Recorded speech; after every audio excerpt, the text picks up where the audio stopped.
Welcome, one and all, to Encounter Roleplay. My name is Will, I'm a D&D sex icon. And we're back today with the great Galleria of Grunrundi, another episode for you guys today. Hopefully everyone's excited. Got to see so many people here tonight. But I will not be hosting today. In fact, Chelsea will be hosting today. I am going to be running production. You guys see me in chat, but I'm going to be making my roast dinner whilst I recover from this cold and try not to kill myself anymore. As I finished work like 7 a.m. last night, so I am feeling it right now. But Chelsea, how are you doing?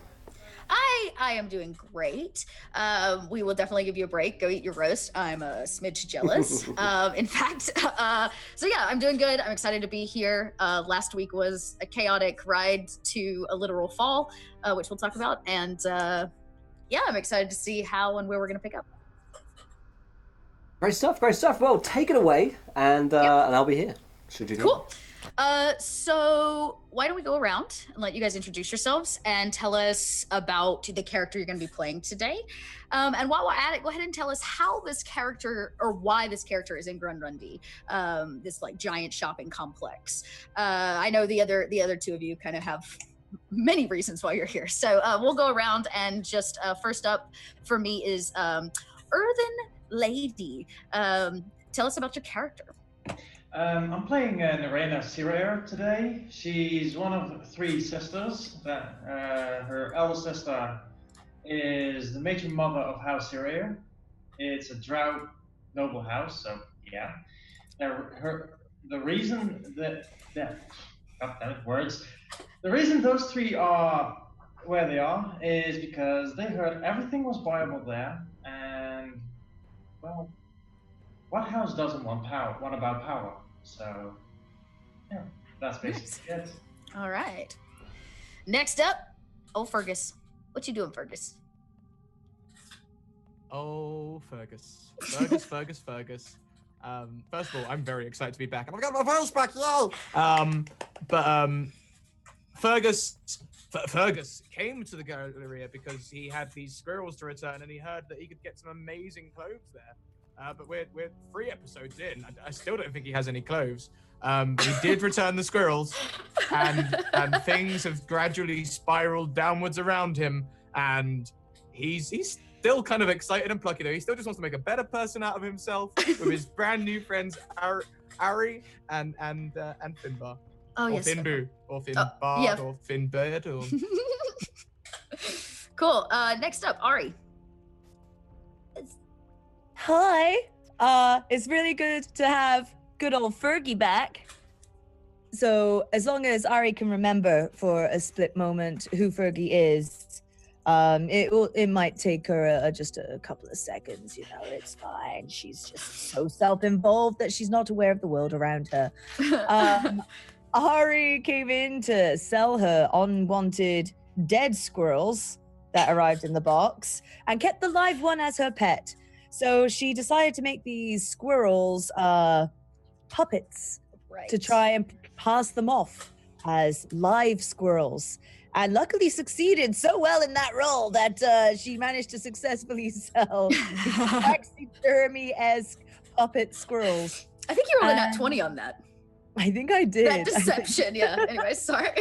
She's like, oh. That's the way they do Because I was trying to think, why did I let that happen? Oh, the dice let it happen. And yeah, now she's just kind of enjoying exploring the seedy underbelly that she kind of relates partially to, as well as being very intrigued by the dead inside guides that she's so incredibly attracted to. Oh, yes. That's right. And last but certainly not least, tell us about your character. Cylin? Did you get it right? Oh, no.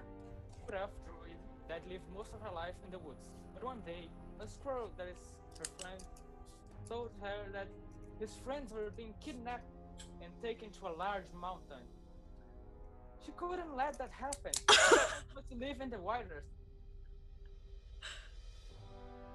Not in a mountain, so she came to Grungrundis to take back the squirrels and set them free. This is amazing.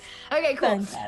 Hit your volume. If you can go up any more in your volume, it would be helpful. But yeah. So How are you guys feeling today? I just, checking in. You guys got great characters. I'm excited to play. If you are new to the viewer game here on Encounter Roleplay, you get to make some choices when we hit a certain amount of retweets, as well as I believe it's follows. And help us out. And when we do, you get a decision and get to vote some crazy shit into the game. You can also do that, I believe, by donating nat 20s and nat 1s. Will's dropping all that biz right there in the chat for you as he eats his roast. And cool. So if you want to help affect the game, it makes it a lot more fun for me and for them. So by all means do so. Okay. Oh, I see. Okay. So if we, so last time we, where did you guys start out? You started out actually at the entrance of the black market here at the Galleria of Grunrundi. Now, Grunrundi is this giant mega shopping complex located on the inside of a carved out mountain left by the dwarves. It, many millennia, or years ago served as a catacomb for their kin. We've learned a little bit about maybe what has happened to all the bodies that once laid here, but there's some shady business going on here in the Galleria. Galleria is made up of all these districts, and each district provides a kind of service or good. And our team has been left actually a small rundown tavern at the back end of the food court district. Last game, we went into the black market.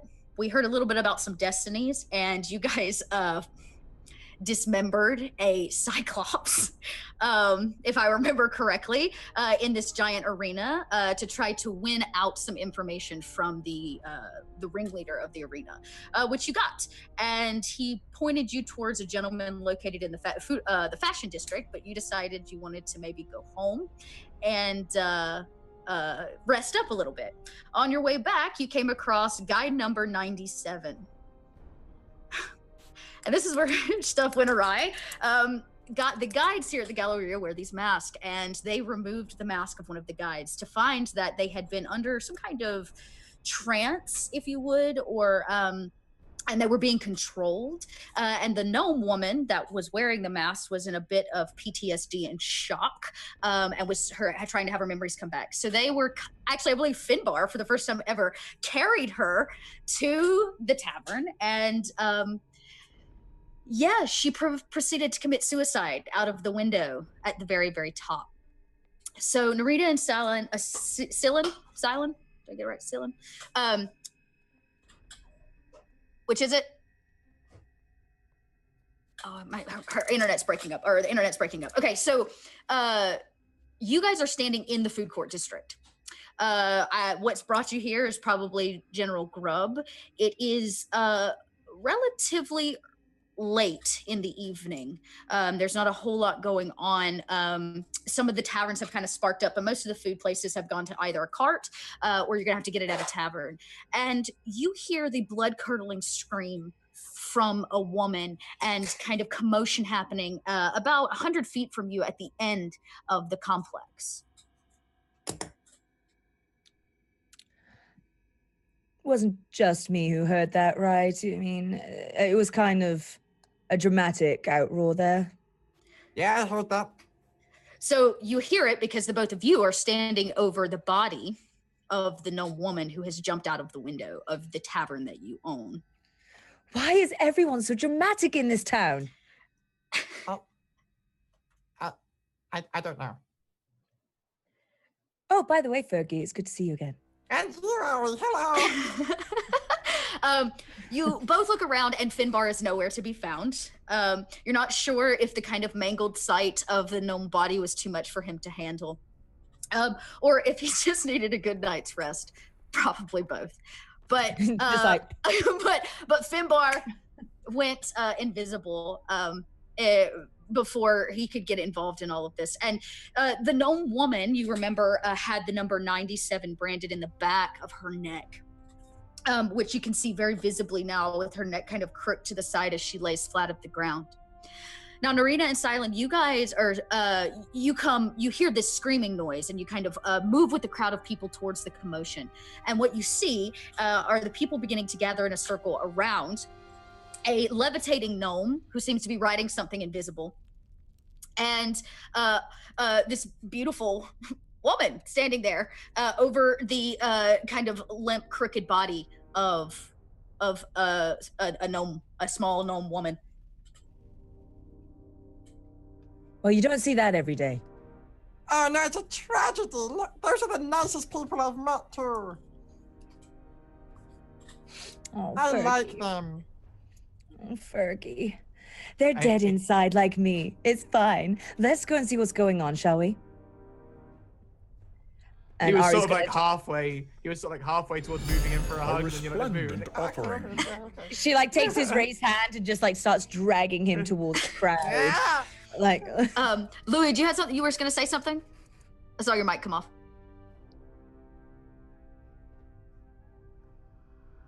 Oh, are you muted? Wanted to make sure you said what you wanted to say. All right, cool. All right, so Narina, anything you want to do? You see this happening, and as Ari begins pulling Fergus, this like floating gnome, off towards the crowd of people, as this gnome woman's body just kind of lays there in the center. Well, you don't see that every day now, do you? Especially one of those elves. Anyway, so All right. I'm gonna go take a look. Okay. All right. So as you do this, strange urge comes over you. Actually, 4 of them. They're called wild magic surges, and you've got 4 of them donated by Is Reaver. Is that, did I get the right? Is Reaver. And we get a potion for Ari as well from him. Or it, they. thanks, Joe. Yep. And we've got Louie's gonna try to reboot the internet so that maybe she can make him better. And great. So as this is going on and you're trying to gather your bearings and you're kind of clearing people, trying to get a better look at what's going on, some women are screaming, hiding the eyes of children. You hear the kind of like gruff footsteps. There's about 3 of them. And the crowds begin to like move and part. And in steps 3 of the food court collectors. All very rotund, big men. They carry their bellies, kind of low, and their belts don't actually hold their pants up. And they're kind of greasy and gross. And one of them comes through, which you should recognize. And he says, "What's going on here?" Oh God, this one again. Floaty, magic-y, riding, invisible thingies. No, Is no, that- Ari, let's just keep our heads down. Maybe he'll miss us this time, because he was mean. Now, Fergie, we should all give people second chances. I can't get through that sentence. Yeah, you're right. We should. Yeah, just heads down. So, are you guys trying to hide from him? Really badly. I'm just gonna hide behind the first biggest person that there is. Just really like. I'm gonna Okay. do that classic gnome thing of just running through the legs of people. Okay. Yeah. Well, you actually, as a gnome, can do that. You can hide behind people. But Ari, it's just too late. Like, he clearly sees you. You guys are like exiting the circle, and the collector stands up and he notices the few of you who have stepped in to get more information. He kind of looks around. He sees Narina, Cylin, Ari, and Fergus, and he points right at Ari and he says, "You! I know you! Get over here!" Yeah, you don't know me. There must have been a coincidence of appearance. As he steps closer, the people that you're kind of trying to hide behind step out of the way. They like leave you. Oh, And the great. circle Thank begins you. to dissipate. Really handy, guys. If nothing else, they've pushed all 4 of you kind of into the center of the circle. That there's some level of ownership there. He goes, "I hired you to move 100 gold bars, and not a one of them made it to the bank. Any explanation?" It's not our fault that we got bank heisted, right? You as didn't we get did- bank heisted. You handed them into the hands of those fucking high elves over there in hoity-toity luxury land. They don't need those gold bricks. Is that what we did, Fergie? Fergie's nowhere to be seen. Yeah, yeah. gone. He's like, who are you talking to? This is where I realize he's gone. Like, And he says, and you two, I don't know you two, but you're standing here and I assume you're part of these whole shenanigans. And he says, and now, here, I come over here to see what's going on. And of course, it's got to be you two. And he's like, and where's your little sloth friend? The one that tries to sell underwear. I don't know, but I'm sure that these can explain. And Ari like pushes forward the two people that she doesn't know into the fray. So, Would you Narita, take your freaking elven hands off me? yeah, elf, take your hands off him. And then he kind of looks at you and he's like, Wow. all right. Yeah. And he says, he clearly has a negative affinity towards elves, this collector, for some reason. And he looks over to Silent and he says, and you? What are you doing here? Can't hear you. We can't hear you. Technical issues. Technical. It's okay. It happens. Ding, ding, ding, ding. Ding, ding, ding. I hear screaming.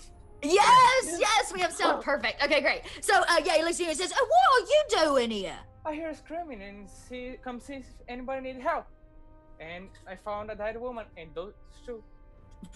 It's a little late for help for this little one. And he walks over and he squats down and begins kind of checking her out. He looks back at the two kind of chunky lackeys that were with him that are now like hovering over the four of you to make sure you don't go anywhere. And he kind of nudges the body. If he had a stick, he'd probably poke it. And he says, is this a guide? A what? A guide? You know, ones of the guides? And he says, and what? And he flips the body over nonchalantly. He says, and the mask. Where is this mask? Do you know how much trouble we're going to be in? Number 97, that comes out the antiques market. What are we going to do? Who's explaining this? Who killed the guide? Oh, they're living in the past anyway. And he says, who's got the mask? We have to account for the mask. And he looks around and looks right, of course, into your rundown tavern. That's like the door standing wide open. And smack dab in the middle of it is Sebastian. He was with you guys last week, and his feet were like planted in the ground, literally like rooted in the ground. And he says, and in his hand is the mask that he wore, and he like storms in and snatches it from his hand, pushes him down in the seat that he was once sitting in, and says, this is a mess. I should never have let you guys stay here. He's like, and look at this tavern. It looks like a party. And as this is kind of going on and he's trying to figure out all the chaos that a lot of you have created. Narina, did you roll all your... Yeah. You did? Did we get those numbers to Will? Yeah, look in chat. Oh, did I miss them in chat? Oh, I got it. Oh, okay. So any attempt to change shape will tell. Yeah, we're getting some feedback from somebody. You guys just mute all your mics until you're ready to talk, and that might just cut it out for a while. There we go. Okay, cool. So any attempt to change shape will teleport you to this spot, literally where you're standing right here in the middle of Food Court District. Next attack on you causes you to hallucinate. For 1d causes you to hallucinate for 1d4 hours, so I need you to roll a 1d4. You cannot see farther than 20 yards while in sunlight. Well, the good news is you're in a cave, and you trip over what you realize is your own grave marker. Ooh, that's some evidence of Scrooge right there. All right, so what did we roll for that d4? Let's check and see here. So, great. So you're gonna trip for, what did I say, 4 hours? Okay, great. So the next time we'll make that happen. I need to make a serious note of that in big bold letters. That's too good. And cool. And then you have, while this is going on and you begin walking closer to the body, something kind of overcomes you and you kind of trip. And when you look back, you see your own grave marker right there. Nobody else sees it. Well, isn't that interesting? And she grabs a book and just starts jotting down notes. You're like running. Okay, cool. And he comes out. So the bouncer comes out and he says, "What are you writing about? This is nothing to take notes on." And he's like, "This is a serious problem. What are we going to do about this? You've killed one. We have to account for all of them." I mean, technically, it killed itself. We were not He part says, of that. "Pause. You're telling me she killed herself? She jumped?" I mean, there's multiple ways in which one can do it, but I believe that might have been the way that she did it. Well, I was missing part of the story. I thought you killed her.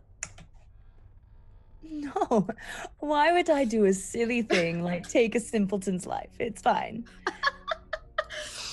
And so he says, "Well," She puts on her most charming smile of and he says, "Well, it still doesn't solve the fact that you lost all my gold. So I say that's about 100,000 gold pieces that you now owe me.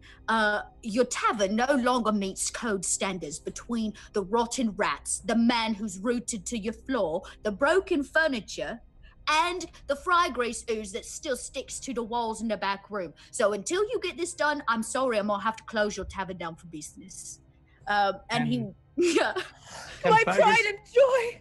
Can Fergus sort of sneak up behind him and say, I think that you should take the gnome guide lady to the black market district. and could he make a wisdom saving throw as I cast suggestion on him? He sure can. He absolutely can. Okay, yes, he can do that. He is not a wise man. It's low though. It's a low. Oh, I rolled a crit! Yes. So no, he hears that voice, and he's like, he looks around and looks down, and he can feel you breathing on him a little bit, and he's like, "I'm sorry, little one. I ain't gonna cut it." I was really thought it'd be a good idea. That's why I'm really sorry. He picks you up by the scruff and sets you in front of him as he talks to you, and he says, "So, you want me to do what now, little one? You want me to take this body where?" Ari's looking at Fergie like a proud parent right now, oh. Well, I just thought that the whole problem could be solved if we took the body to the black market district and then got rid of it, because then the problem's gone. You could get some good gold for it at the same time. Nobody pays good gold for a gnome. And he looks down and he's like, "Sorry, friend." And then he goes, clearly he's a total racist asshole today. And he was like, he looks at you and he says, "So what are we gonna do with it in the black market? Nobody wants a dead gnome, much less." Oh, there's people who buy body parts. I met one. And he stops and he looks really close and he says, Do I know you?" Ari's going to once again push forward one of the other two. And he gets real close to Fergus and he goes, "I know you. You was that gnome in the arena. You're Fergus!" I am Fergus. And that was a weaker moment for me. he claps Serena on the back and side and he says, "Do you know who this is? This is Fergus." And he calls over his two lackeys that have kind of been watching you guys, and he's like, "Can I shake your hand, little man?" For a fee, for 5 gold. No, worse. You must leave and get out of here, for I go feral and take you all out. And I'm going to try and make an I guess this giant fat human. Oh, do it. One night. He is not necessarily intimidated, but he is enamored with how adorable you are. And even for this kind of rough, gruff man, he's like, "I tell you what, this guy. Is this your tavern? This is your tavern?" I think so, yes. Ari, is this my tavern? Yes, it is named the Fergie Hole. Yes, it is my tavern. He goes, Under new management. Catchy name. I like it. Do you serve the Fergie holes? All of them. Do they come in different flavors? There are multiple different Fergie Holes, all of which can fill your needs. Sorry. They come in any flavor you like, any flavor you can dream of. Well, let me just tell you what. I'll deal with the dead body, yeah? But do me a favor, clean up the tavern. Nobody wants to eat a hole out of there. And he looks back at his guys who kind of wander over and pick up the gnome body. One of them like slings it over the shoulder. And he says, now, I can't let you stay here for free, so I'm going to have to come back every once in a while, you know, and collect. It is my job. But I'll give you a free pass for today. How much do we owe you anyway? Well, if we think about the 100,000 gold that you gave to the High Elves, if we think about, let's see, all the rats that you released into the food court district, so that's another, let's say, 10,000 gold pieces. On top of, I don't know, the body cleanup, that's another 500 gold pieces. And all the damage to the arena that's going to need to be paid. So even though that doesn't go to me, is like another 50,000 gold pieces. So I'd say about 160,500 gold pieces. I'll tell you what, I can do it all in one payment in 100 years. Are you trying to convince him of something? Because that's not a good deal. I'm not sure. That's not a good deal. This day in 100 years, everything paid easy. Ari's gonna start looking around like she doesn't know him anymore. Well, I don't know, little one, if that is really... See, I'm human, you're a gnome, you live a lot longer than I do, so I need it paid a lot sooner than that.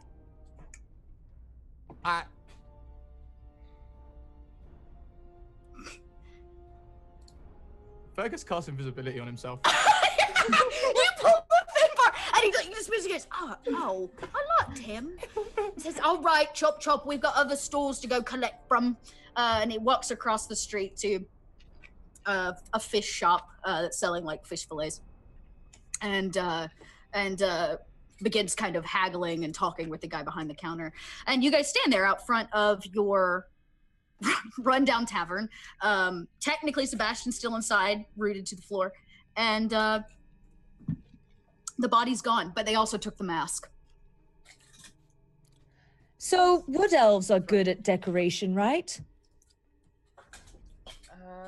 I never live in a house. Perfect, you're hired.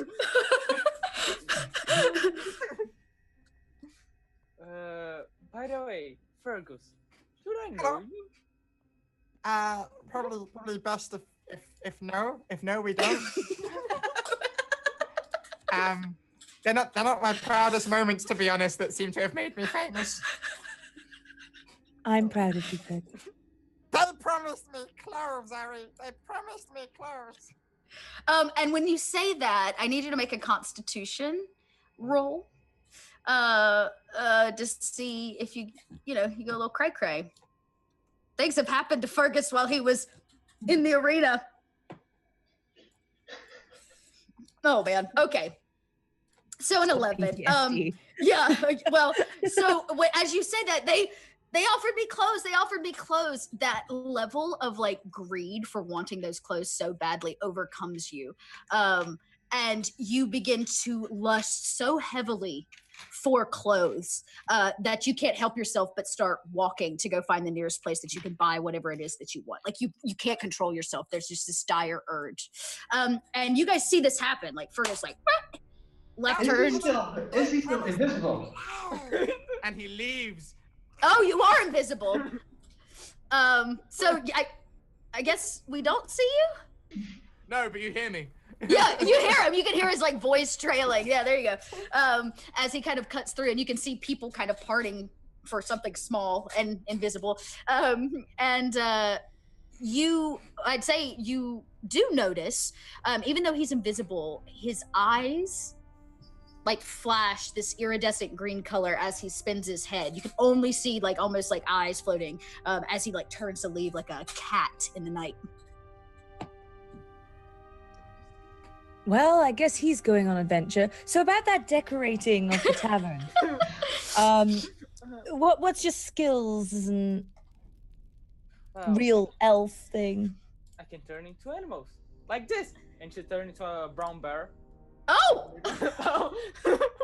Would you be willing to stand like that for hours on end every day as our main centerpiece decorator?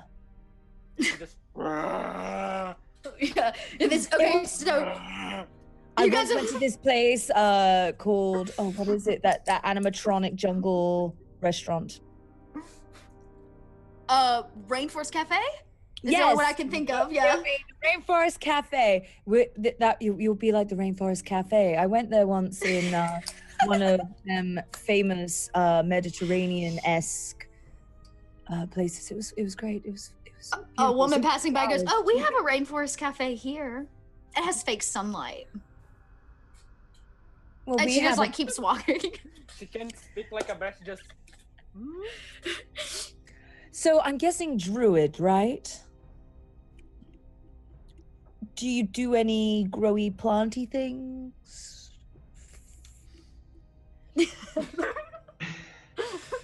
Maybe we could make this look like an indoor-outdoor sort of place. There, you go inside, and it's filled with vines and flowers, and it looks like you just walked outside, but it's inside. And we serve Fergie holes. It's double Sounds inside horrible. technically, because you're inside a mountain too. So it's like, We're on server. the inside, outside. That sounds horrible. It's like Just a how I real like my hole. holes, Just how I like my holes. inside Exactly. and outside. She starts to talk like a bird. Oh, and then she become elf again. Okay.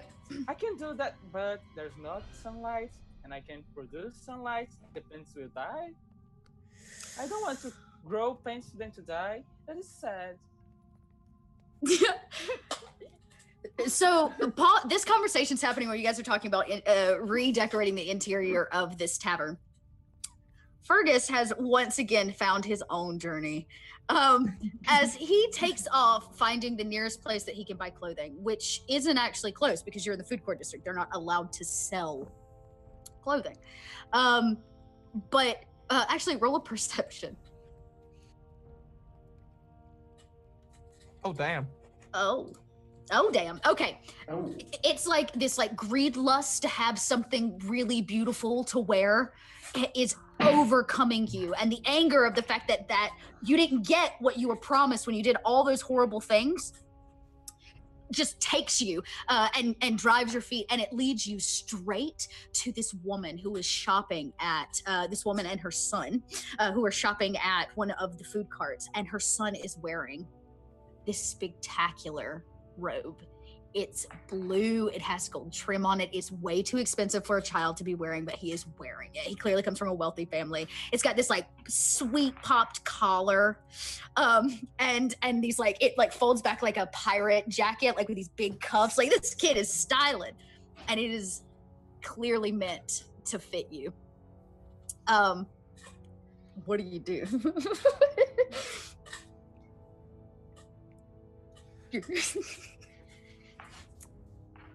Fergus is gonna, yeah, he's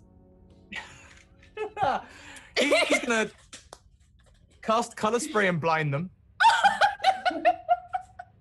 Okay. and then mug the child for the coat whilst invisible. Oh, and you're invisible too. So they'll take okay, so I'm just gonna roll for the both of them at one time, but they are gonna take a disadvantage because you're invisible. They can't actually see you. Oh, it's one of them roll 60-10, however many hit points they've got things. So 34 hit points. I mean, they're pretty average. They rolled a 5. Come on, you hit them. You blind the hell out of them. They can't see anything. The guy at the food cart is like, you've just color sprayed all over his his food as well. I can just imagine he just came in rip roaring with color spray. And the kid's like shielding his eye, and he's like, "Mom, I can't see. And so like Fergus is gonna like punch him, like, Give me a jacket! Give it to me! You're able to finagle the jacket off this kid who's like covering himself as Fergus is like rapidly beating him, and the jacket like slips off of the kid, and the kid manages to like find his mom, and they like crawl and huddle blinded near the food cart as she's screaming, and somebody goes, "Hey, he's stealing that kid's jacket!" Pause. We flip back over to the lot of you who are talking about interior decorating on the lawn of your your rundown tavern, and you hear this commotion about 150 feet down back towards the entrance of this district, and you hear somebody go, "Hey, he stole that kid's jacket!" But you also hear this like vicious like of somebody beating and a mother and child crying. What's that? I hear Fergie is stealing clothes from a baby. Wait, what? Wait, that little thing can actually steal stuff? This I need to see. I originally thought that he was capable of not many things until he started being the leader of an arena battle, of which we decided to dismember a giant and also kill him via a large amount of wedgies. So we've learned many things about Fergie in our small time together, and I think it's best we go before we find out that he also becomes a child killer. So... So you guys are able to part through this crowd of people that are beginning to gather around Fergus, who you've got the jacket, and I'm guessing you've put it on. You're muted. Muted. Yeah, I've probably become visible, I guess, and I put the jacket on, and when I hear that guy, I'm like, Bring it, it's mine! And you burst through, and this like rabid Fergus is, because you've gotten the item you wanted, that like has stopped washing over you a little bit, like that anger and aggression is like coming down, and you know you have that like pant that happens afterwards, but you are now wearing this lovely blue coat. Oh, Fergie looks dashing on you. Don't you like it? Isn't it nice? You that? Yeah, man. Oh man. So when Nira asks me if I stole it, I like fix him with a gaze. I'm like, no, it's mine. I mean, he's clearly wearing it. It is clearly his. Can one even imagine a baby in such a fine jacket? Thank you, Ari. You're welcome, Fergie. You're welcome. A few people are still standing around. The mother and son have been helped by people like away. So you guys don't really get to witness the fallout from that, but they, yeah. And a few people are still standing around, like gruffly staring at you very suspiciously that you just beat a child and took his coat. Like that's some rabid shit, Fergus. He's just being an equalitarian. Babies have the same standards as adults. And as you are having this conversation, why don't everybody but Fergus roll a perception? I would also take an insight from Ari, if you want to give an insight. Cool. Fantastic roll. What's my... Bloop, bloop. I hear it. Where are you, roll 20? There it is. Oh, nice roll. You notice something very strange as Fergus goes to put on. Nice. Okay, as Fergus goes to put on the jacket, it kind of pulls the, I guess, whatever shirt he's wearing back a little bit, and you notice something very interesting about his wrist. It's turning a strange green color right here. Ari, what did you roll? You rolled a 10, so you don't really see it. Scylla, you're the only one that knows. It's almost like, it's not a fungus in that it's like furry or has a texture, but the way it's spreading kind of looks like a green algae right here on his wrist. And we have had 2 more wild magic surges for old Fergus from his Reaver. Thanks for keeping it interesting out there. We appreciate it. So roll both those, Fergus, and we'll see what they come out to be. And I won't wait forever to tell everybody this time, I promise.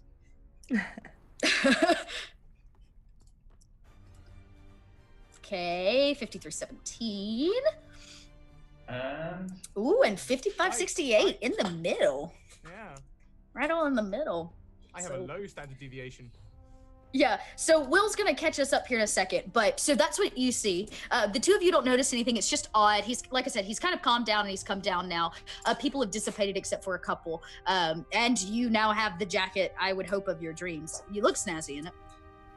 I see that's in his wrist, and I start to look at other people to see if there is a common thing or it's just him. Sure, you rolled a high enough perception that you kind of look around.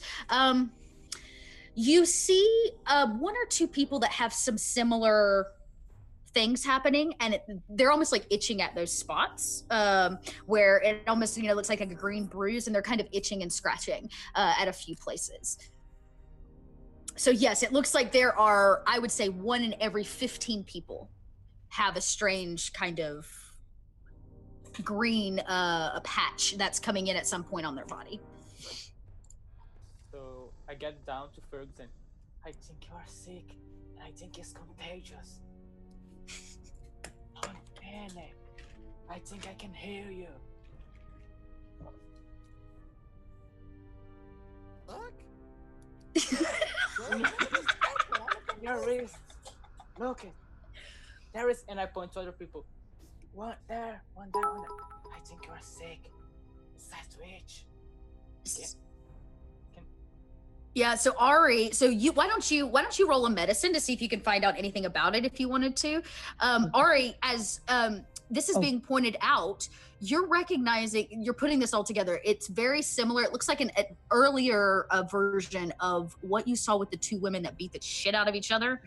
Remember? They bashed each other's heads in, and the green scales down their spine. So at a Imagine that like kind of scene from Sherlock Holmes where the math starts coming up. And... yeah, and he's like grabbing at bits. Yeah, and you're like, so you're trying to piece it all together. Here's the thing: you are probably well knowledged in lots of different diseases and curses and things like that. This one is unique. It's not like anything you've seen. You can't quite piece together if it is contagious by air. By bodily fluid, what it is, but you're right, people are absolutely sick. Some of them have more advanced cases in terms of like more green than others, but none of them are showing signs of the scales that you saw, Ari. Okay. I repeat exactly everything that she said. Disease? Sounds interesting. Yeah, And he's like jotting down some notes. Fergus, how do you feel about all this? You've been called sick now, my man. I don't think I'm sick. I feel fine. Somebody walks by and goes, "You look fine, my man." That jacket. Like keeps walking. I don't want a woman. I don't want a woman. No.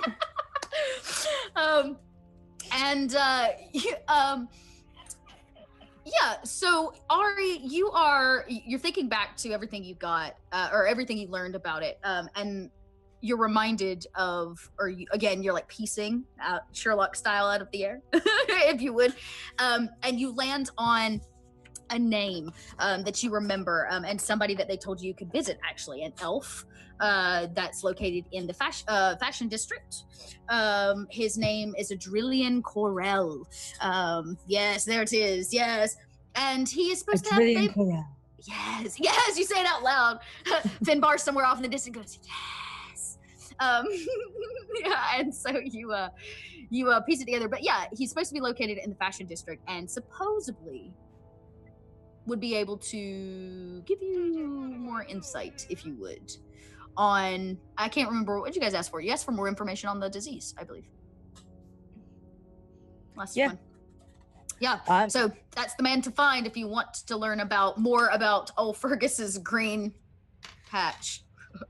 Fergie, we don't want you to have another hole. You know? Like, we don't want that to burn right through with green. I mean, that's not the most appealing color. I used to be around green stuff in the forest all the time. I'm sure it's fine. Oh, sweetie. Sweetie. It's not fine on a human. Well, no. I'm not human. I'm okay. Just let's go. Let's go to Coral. Let's go to Coral. Yeah. And Fergus is like, what? And you say fashion district, and Fergus, you're on board. That same feeling of like it wells up in you, this idea of being able to get newer and nicer things. I need shoes. You need shoes. Yes. He needs shoes, right? Nerena? Nerena and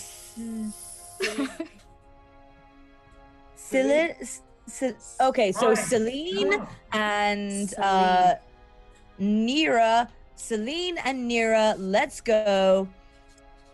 Right. Wait. And Get your hand off me.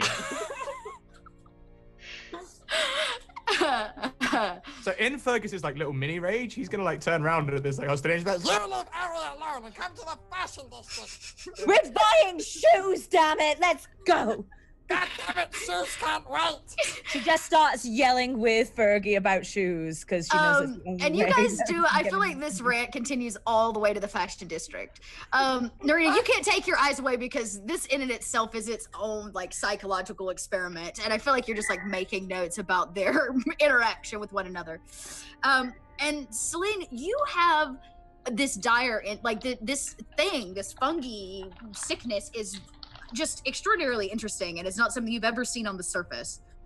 And so if it means more answers, you follow. So we travel pretty quickly. The fashion district's actually the very first district as you enter, so you go actually almost all the way back to the entrance.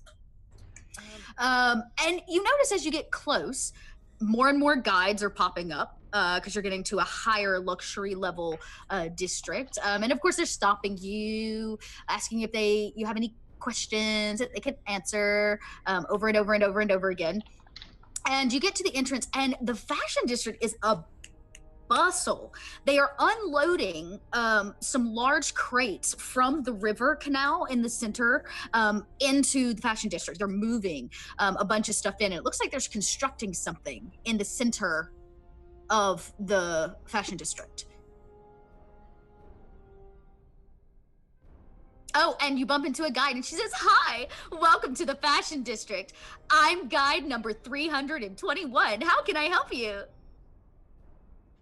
Guide number 97 died. How does that make you feel? She says, she like tips her head a little bit. For those of you that have ever encountered a guide, they're basically people that have these giant white masks on that stay in a constant upward smile. And no matter who the person is on the other side of the mask, the voice always comes out the same. And she says, "I'm sorry. Guide number 97 has been reassigned. Is there anything else I can help you with?" where I can find the kidnapped squirrels? Yes, we did have a squirrel shortage this winter.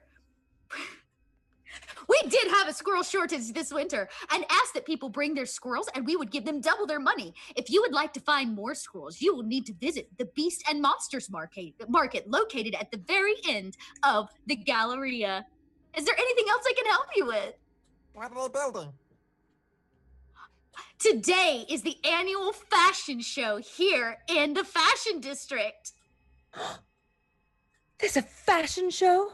She says, We've got to go. We've got to go. Wait. Are they looking for anyone to model? the guide pauses a moment, like computes almost what she said. And she says, the great Adrillian Corell owns and runs the fashion district. His granddaughter is a fantastic designer, and all of her new designs will be on stage today. If you have any questions about joining the fashion show, you may want to go talk to him directly. Perfect. That's exactly where we're heading. And where can we find Corell? Again, she like pauses, computes. She says, I'm sorry. Adrillian Corell has not come out of his quarters yet for the day. You'll have to meet him once he comes downstairs in about an hour. Ari's just going to sit right there on the stairs. She just like sit. So you're like at the entrance and you're, like I said, you're watching all these people move these boxes in. Excuse me.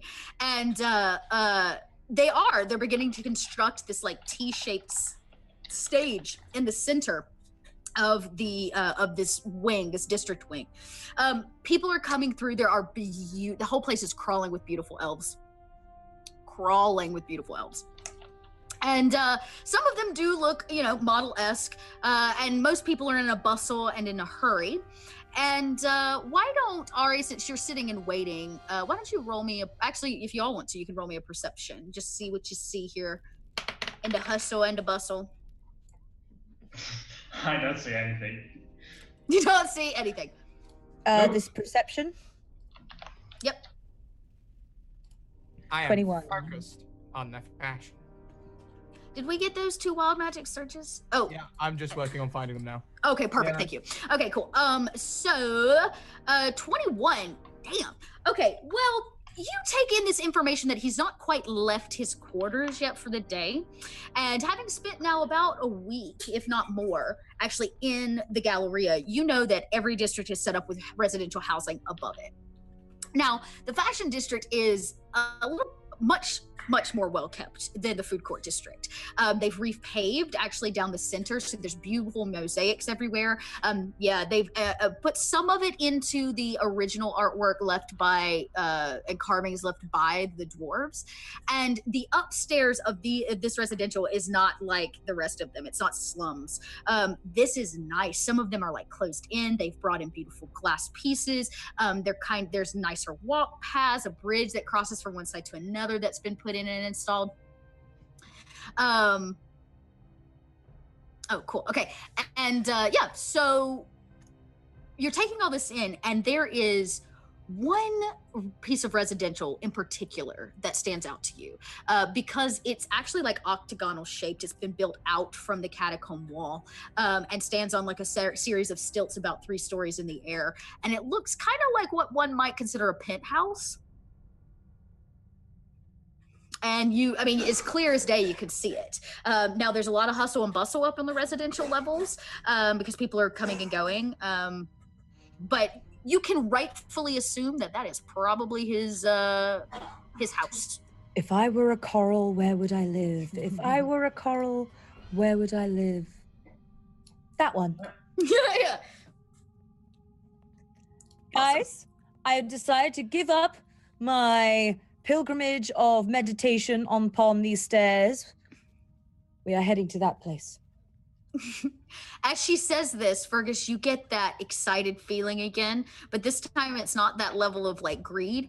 You have 2 wild magic surges that come over you, which you've rolled for, and you can no longer conceal the fact that you are artificial. I love cloves. I'm a real boy. I just love them. Okay, so you have this like moment of breaking down, and then you realize that no, it actually is your stomach that you're feeling. This vomitous feeling comes up, rises through your gullet as you disgorge a gelatinous mass breathing with tentacles. And it says gelatinous mass. I'm gonna say it's a giant gelatinous mass, and you guys are gonna go into initiative. Oh my god, he was sick! Oh, this is terrible. I'm just thrown up and now I need to fight it. Ah. This explains so many things about you, Fergie. Yeah, why not? I'm gonna pull up some stats for something here. Why not? It's too good to be true. I'm going on an 8. Please don't be the lung cookie. Also, as she sees that, she will be casting that mage armor. Okay, cool. All right, good stuff here, peeps. Alrighty. You guys sure do love your gelatinous cubes. How much control does Fergus have over himself right now? I mean, you have quite a lot, actually. It's only when you actually have to roll for the Constitution and fail that you're uncontrollable. And once you come down out of it, it's like you come back into yourself and you're in control again. Scrat, can I just say that I love that it started off that sentence in Fergus, like, how much control does Fergus have?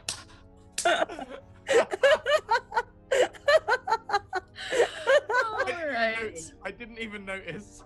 And what did I'm you... becoming one now. What did you roll, Ari, for Did I miss that? What was Oh, yours? sorry. For your initiative. My initiative was 8. Oh, okay. She was too focused, I think, on the. Yeah. All right. So our order will be because I think the gelatinous technical cube for his first round is going to need to like continue to grow as it comes out of Fergus's tiny, sickly body. And people panic. Like all these beautiful elves are like, ah! Everybody's like screaming and running as this like it starts out this big and it just kind of like tentacles like grow and it begins growing into gelatinous cube basically with tentacles. So first up is going to be Serene. Celine. I'm gonna get these names right. Celine, go for it. I will use my bonus action to cast Shillelagh. Oh, nice. And use my quarterstaff to attack the gelatinous cube. All right, cool. So your roll, let's check it here, was, give me that roll for your 24 does hit. Nice, yes, you hit it, this gelatinous cube. What are you casting it through? What kind of weapon do you say you had? Quarterstaff. A quarterstaff. Okay, great. Yeah, it like hits, and instead of the cube actually like taking it in, you see a chunk of the cube like fly off. Roll that damage. 5. All right. Actually, quite a large chunk of it plunks, like plops off and hits the ground, which actually frees one of the tentacles from inside as it whips about. We have a pet for Fergus. So Fergus, donated from Kit Hyde.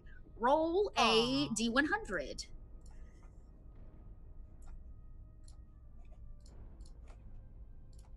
What do we get, little critter? 12. 12!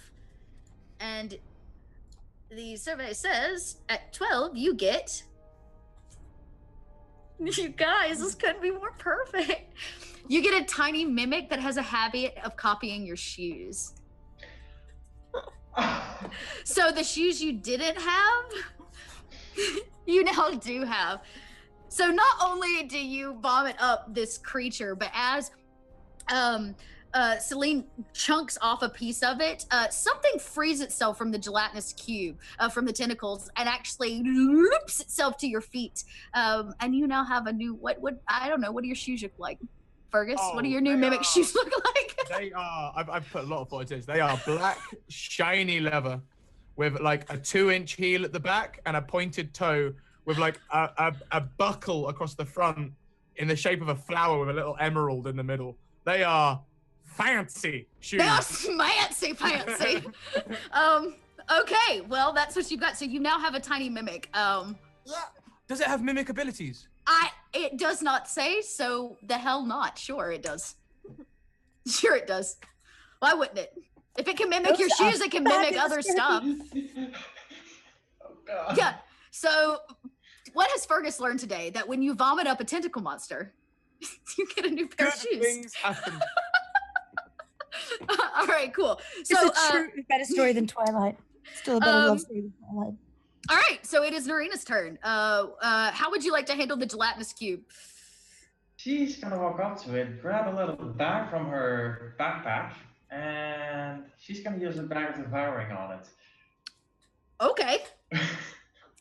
Sure. I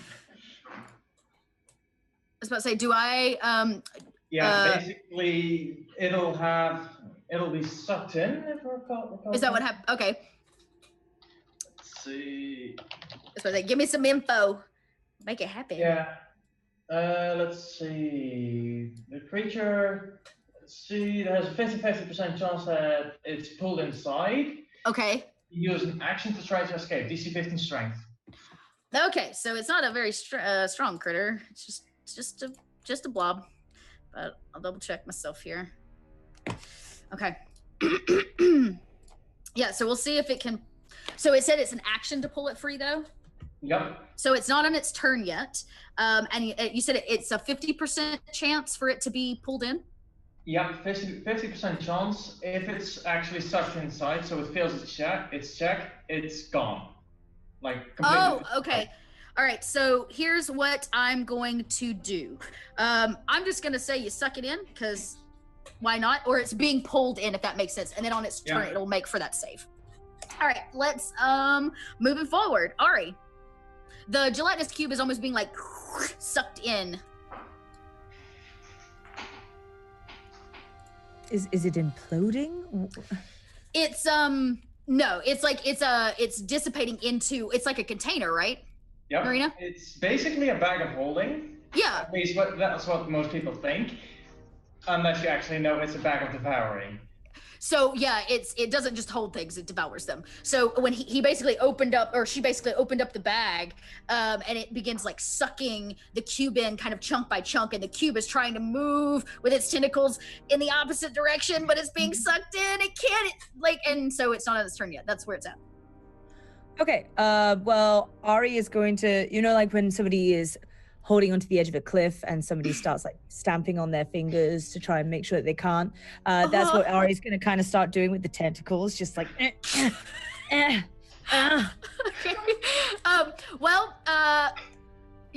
Unless you want to actually hit him, or you're just trying to make it like free itself. Because if you're trying to make the attack of actually doing damage, I'll make you roll it. If not, then it starts letting go because it doesn't want you to step on its hands. Or its okay. Yeah, tentacles. I'm just going to try stepping on its tentacles so that it will easier slide into the bag. Cool. Because you're doing that, I'll just go ahead and say he'll take a disadvantage when he makes his strength roll.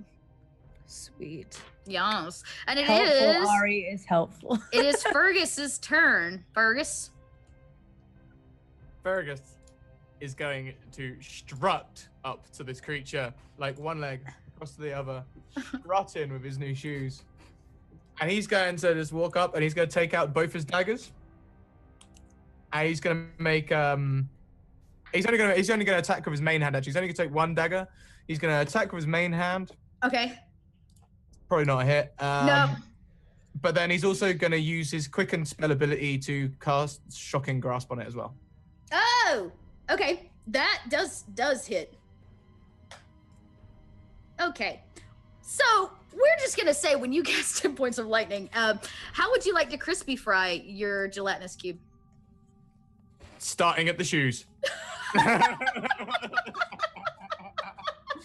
Okay, and it kind of like, you see it, like now it's trying not to have its hand stepped or its tentacle stepped on, and then before it knows it, it's like, and as it's just like electrocuting it, and the bag just lets it go. It has no strength left, and it sucks it right on into the bag, and the gelatinous pieces and the tentacle pieces are now gone. All that remains are some stains from, Fergus's vomit that came with it, and he's wearing a new pair of shoes. The area that you were in has kind of cleared out, and people are now circling around staring at the four of you. So obviously Fergus's main concern is going to be, did he get any vomit on his new jacket? We'll say no. I feel like it was a very projectile-based vomit. It wasn't a dribble. Okay, but that's what he's going to be doing anyway. He's just like checking, like, Okay. Yeah. Arrow, is there any on my back? I mean, I don't know. It's pretty violent. Ari is too busy doing like a ta-da. So she knows everybody is looking. She just And people are kind of like leaning and whispering, "What is that? God, what happened?" And you hear, "Let me through! Oh my God!" As the crowd kind of parts, and in walk these three like Mean Girl style elves, and they like strut up to a lot of you, and they're like, "I'm sorry, why are you stopping all the action for today? We have a deadline to make with this fashion show, and we are not at all cool with the fact that you are here killing our vibe." What kind of elves are they? They're clearly high elves, but they look to be born and raised here, probably. So, and from the pin that they are wearing, you can assume that these are collectors of this district. How many collectors can Fergus piss off in one section? Challenge accepted. Oh God. So They Fergus, have okay, to Fergus be is going to strut up. Okay. Seeing these guys, he's like, Excuse me, but you can take your last season shoes and just trot away, girlfriend, because you are just harshing my mellow right now, okay? You are harshing my mellow. She doesn't even look at you. Like, she takes it in and she's like, ladies, I'm sorry. Did you hear something? It sounds like a tiny voice in my ear. Did you hear that? As she said that, she repeats at Fergus says, "Oh, I think you have problems with your earring. Do you want me to clean it?" He's tiny, but his voice is loud. And I keep repeating. And this like she's a little overwhelmed at this point by the level of like insanity that you guys have brought, and she's like, look, I don't have time to waste my breath trying to explain. I don't have time because I have a fashion show that Hi, Elf. And you're saying that you don't have time for us? yeah, actually, that's exactly what I'm saying, because let me tell you, me and the rest of these collectors still have to get all of our dues in today, and we have to be ready for this fashion show. So I just have... And she's like, I'm sorry. Is this date... am I just repeating myself? Is nobody, like, listening to me? And she begins to get... You're fine, but you seems that you can can't hear us. You is the one with hearing problems. And she goes, "Oh, need help? I can't deal with this. I like cannot deal with this." And she's like, and like claps her hands. And two large half orcs, dressed in all black, step up, and they got a grunt. And she's like, "Can you please do something about this?" She's like, "I don't care if they stay, but they like can't stay here." And she like walks off, and you guys are staring in the face. They have to make a wisdom saving throw, as well as the high elf. Okay, we can do that. On their way out, you mean? Okay. Let's do Both it. the orcs and the elves, because they are in the cone. Oh, well, I was about to say the orcs. So, they rolled a 16. No, just above it. Just above it. They rolled a 15, the Valley Elves. Straight on. Fuck. Okay, so they make it, and she's like, is it just me, or did you, like, feel something? And one of the other goes, girl, I feel all the time.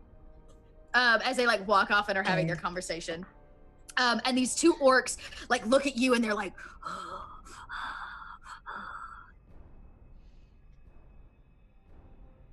my god, there's a cat. I can't orc when there's a cat.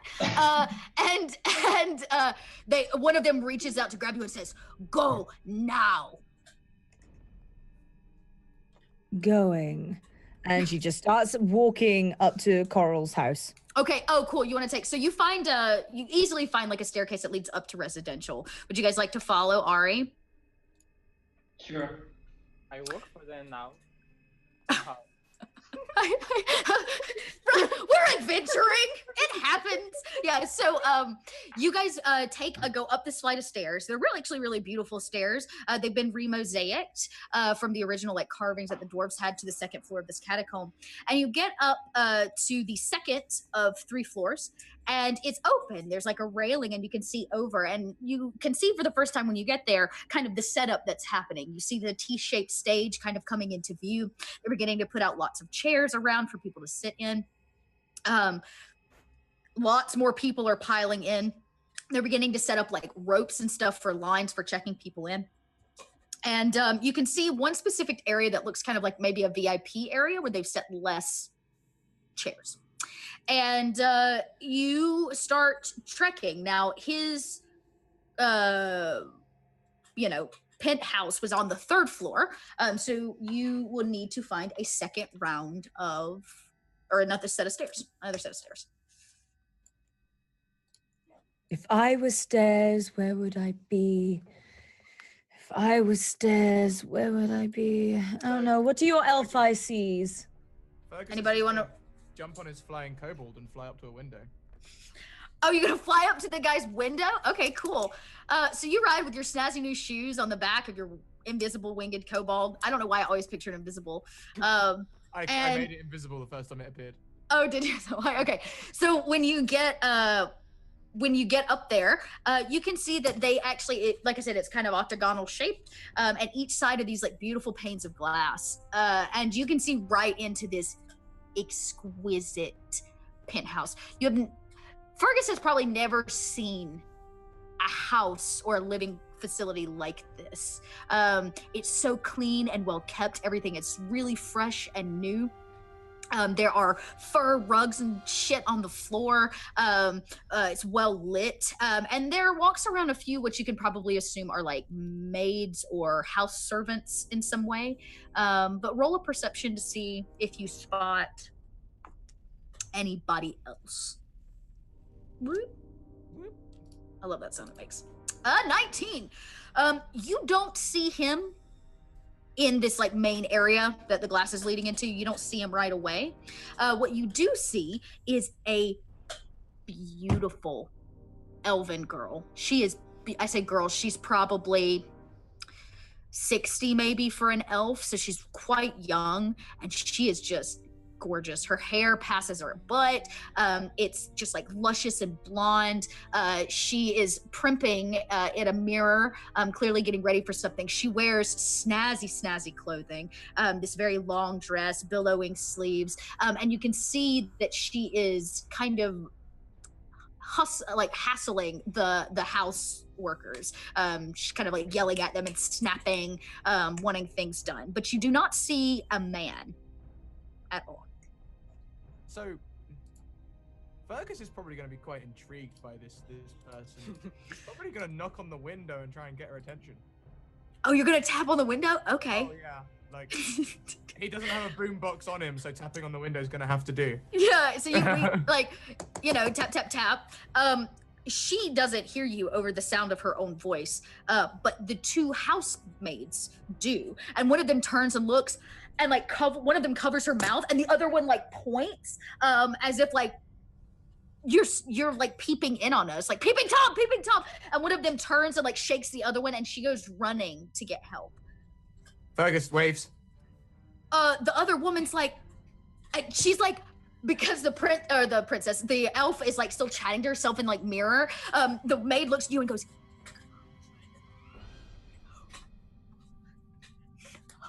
run. And she's like screaming at you or trying to get you to leave, to run. She's trying to warn you to get the fuck out of here. But not in enough time. And you guys from the ground are staring up and you're watching Fergus. You hear him, because you're only on the second floor, on the glass on the upper floor. And as that happens, you hear a voice from above you go, guards, there's somebody peeping in on my daughter. Oh, Fergie. And oh yes, so the rest of you are able to find another flight of stairs, and it kind of takes you up. You can see actually guards run past you and up, and you're able to follow them up to the third floor. But the closer you get to the actual entrance of the penthouse, the more security there is. There's like a gate and a bunch of stuff in terms of trying to get in the front door. And Fergus is floating like 20 feet out over all of the fashion district, and he's staring in. There's even like a little fog breath from where he's been too close to the window. Yeah, he's like fogged it up a little bit. And so the guards come bursting into the room. You see them, Fergus, and one of them like takes the daughter to the side, and for the first time you see not only these kind of security people dressed in all black, but this also very exquisite elf, male elf. He wears his hair in like a low ponytail, and his brow is kind of furrowed. He holds his kind of like furrowed look at all points. Very thin, but regal, and clearly comes from money. And if you liked your jacket, the one he's wearing is amazing. It does not fit you, but you begin to get that vibe of envy. And he looks right at you in the eyes and points at you. And the guards, one of them comes outside and says, "Hey, come over here. What are you doing? Get down from there! And he's yelling at Fergus. The three of you can see and hear this. I'm just saying hello, hello. You've got a really nice jacket. The rich, disapproving, rich father type, my fetish. And Ari immediately decides, like, she's going to pretend to be undercover security. Okay, you're gonna try to deceive. Yep, I'm going to try either deceive or persuade or perform, whatever it is. I will give you a deception roll if you want to try to deceive them into believing that you're security, but you gotta tell me what you say or how you deceive them. Okay. Okay. Okay. That'll come to 22 because my deception is plus 11. Okay. So, yes, you deceive the pants off of them, and these two larger security guys come out, and they're kind of talking at Fergus. What do you say to them? So Ari's just going to pull out any sort of whatever kind of looks remotely foldable item. Private investigator here, private investigator, undercover. Yes, these are my qualifications. And she just holds them like right in everybody's faces. They don't actually get to read them. They're like, yes, undercover person here.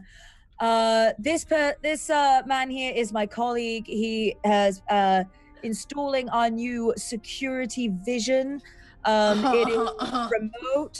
We put it on the outside. This is for your daughter's security, sir. And as she says that, she kind of strokes the jacket a little bit of the very fancy high elf. Okay, well, so the fancy high elf's not out yet. He's just a security guys, and you're staring at him, and he kind of looks at you, and he says, he goes, that seems legit. He looks at his friend and goes, yeah, you get that installed. You know, this fashion show, it starts in like just a couple hours, but you said you're secret, like you're the secret people, the ones that Adrillian ordered.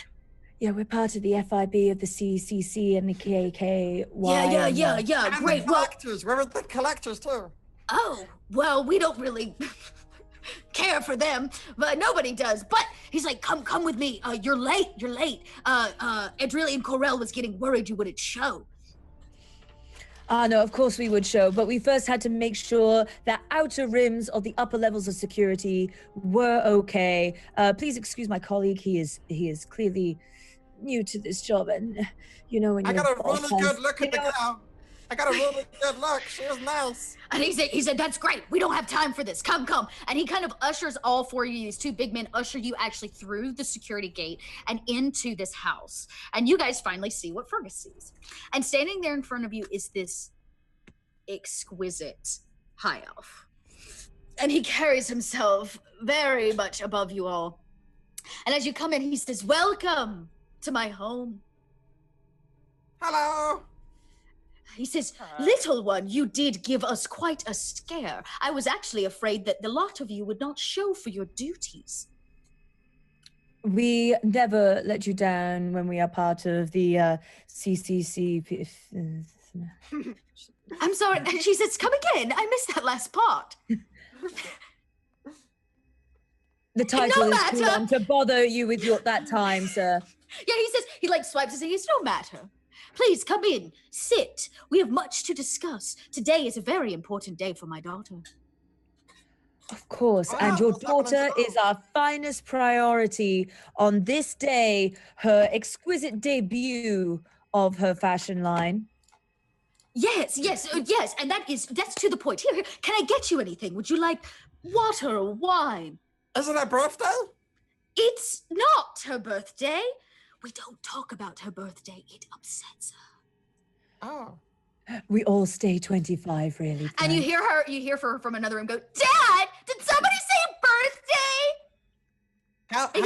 How many years have you been forgetting her birthday? He goes, shh. He goes, no, sweetheart. We said the Earth Day. The Earth Day. No matter. Ari, why are you making chopping things at your throat? What is that? God, Fergus. What were you saying, Arena? Classic case of parents. I can't say that I had the best ones. Well, not that I knew my dad, but whatever. Well, at least you have no one to hang on to for this mission because it is going to be dangerous. I really thought that we would never find fashion models and security all in one package, but here you stand, and I think the costumes will fit you nicely. What do you think? As he shouts back to his daughter, he says, "What do you think, Adrena?" And she comes like flourishing into the room, and she says, "Yes. Oh, these are models, Father?" Clearly. Pretty. She Thank says, you, Fergie. Oh, and they're so flattering. Did you pay them to say that, Daddy? He didn't pay me. Yeah. The big guy, he goes, "No, sweetheart. I just only hire the most and I was the one best looking for your window. security." And she says, "Well, the fashion show does start shortly. We are going to need to get them into the fashion, Daddy." He's like, "Oh, yes, of course, of course. Please, follow my daughter. She'll lead you down to hair and makeup." Of course, whatever you say. Here's my business card. And she actually just hands over a business card to Finbar's, imploding delicates. Oh, his underoos? Yeah. So you pass it over and she like takes it and she says, "Ooh, a card." And she looks at it and she says, "Finbar's underwear. Where have I heard that before? Finbar. Finbar's underwear. Oh, yes. Daddy, Lilith told me that she wears their sexy line and it is fantastic. Daddy, call him up and ask him if he would like to join us for next year's fashion show." And her father like takes and says, "Yes, sweetheart," as if he goes through this quite frequently. And she says, "Well, chop chop." And the guards kind of follow you and lead you behind her. She talks the whole way. "So remember, when you are on the fashion show or when you're on the catwalk, make sure to look both to the right and to the left. We have sponsors on both sides and we need to make sure they feel like they have been treated equally." And then she kind of continues to talk. You hear the kind of grunts of the orcs behind you as they or the half orcs as they push you along. And she leads you down from the 3rd floor, down to the 2nd floor, down to the 1st floor, into a makeshift hair and makeup studio, if you would. It's off to the side. It has security on the outside. It has just some hanging curtains and fabric to kind of block it off. And she pushes a lot of you in the door and she says, "Okay, see you shortly." And these horde of gnomes come out. You each get about 3 apiece. And they start just like powdering and lipsticking you and sitting you in chairs and like curling your hair and doing stuff up. So I am going to let you all roll a charisma check to see how great you look, hair and makeup wise. Straight up charisma? When you come out of hair and makeup. I feel fabulous. Look at that! Oh man. Oh, and a 19! Hot dog! Okay, and what'd you roll over there, Ari? I rolled a 16 with my +5, so 21. Wow, okay. So, Narita is the only one that hasn't quite got it all right yet. Like, her She's team's like, just... "Get this shit off of me!" And the little gnome's going, "Stop fighting it! Stop fighting it! You're messing up your hair! You're messing up your hair!" And Fergus is going, "Stop and- fighting it! Stop fighting it! It's amazing!" I'm gonna lean into Celine and be like, "Drowse, am I right?" Oh, man. By the way, we didn't work in a tavern. I forgot entirely about that now. So,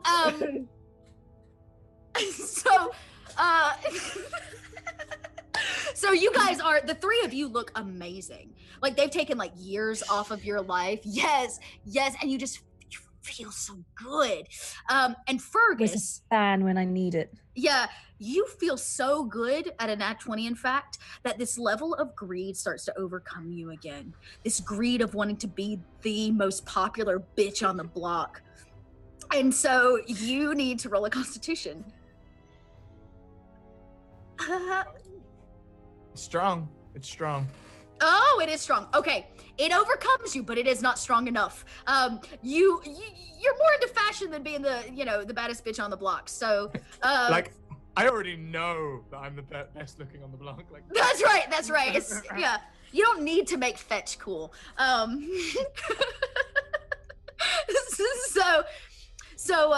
So it kind of comes over you and it washes over you, and you take note of that. You get that like weird feeling in your gut again. And it moves on, and quickly, very quickly, the daughter comes back, Adriana, and she says, "Well," she's like slings the curtain back and says, "Are we ready for wardrobe?"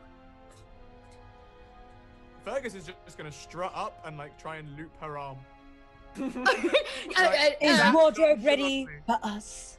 Oh, I like you. And as Fergus like grabs her arm, she's like, "Okay."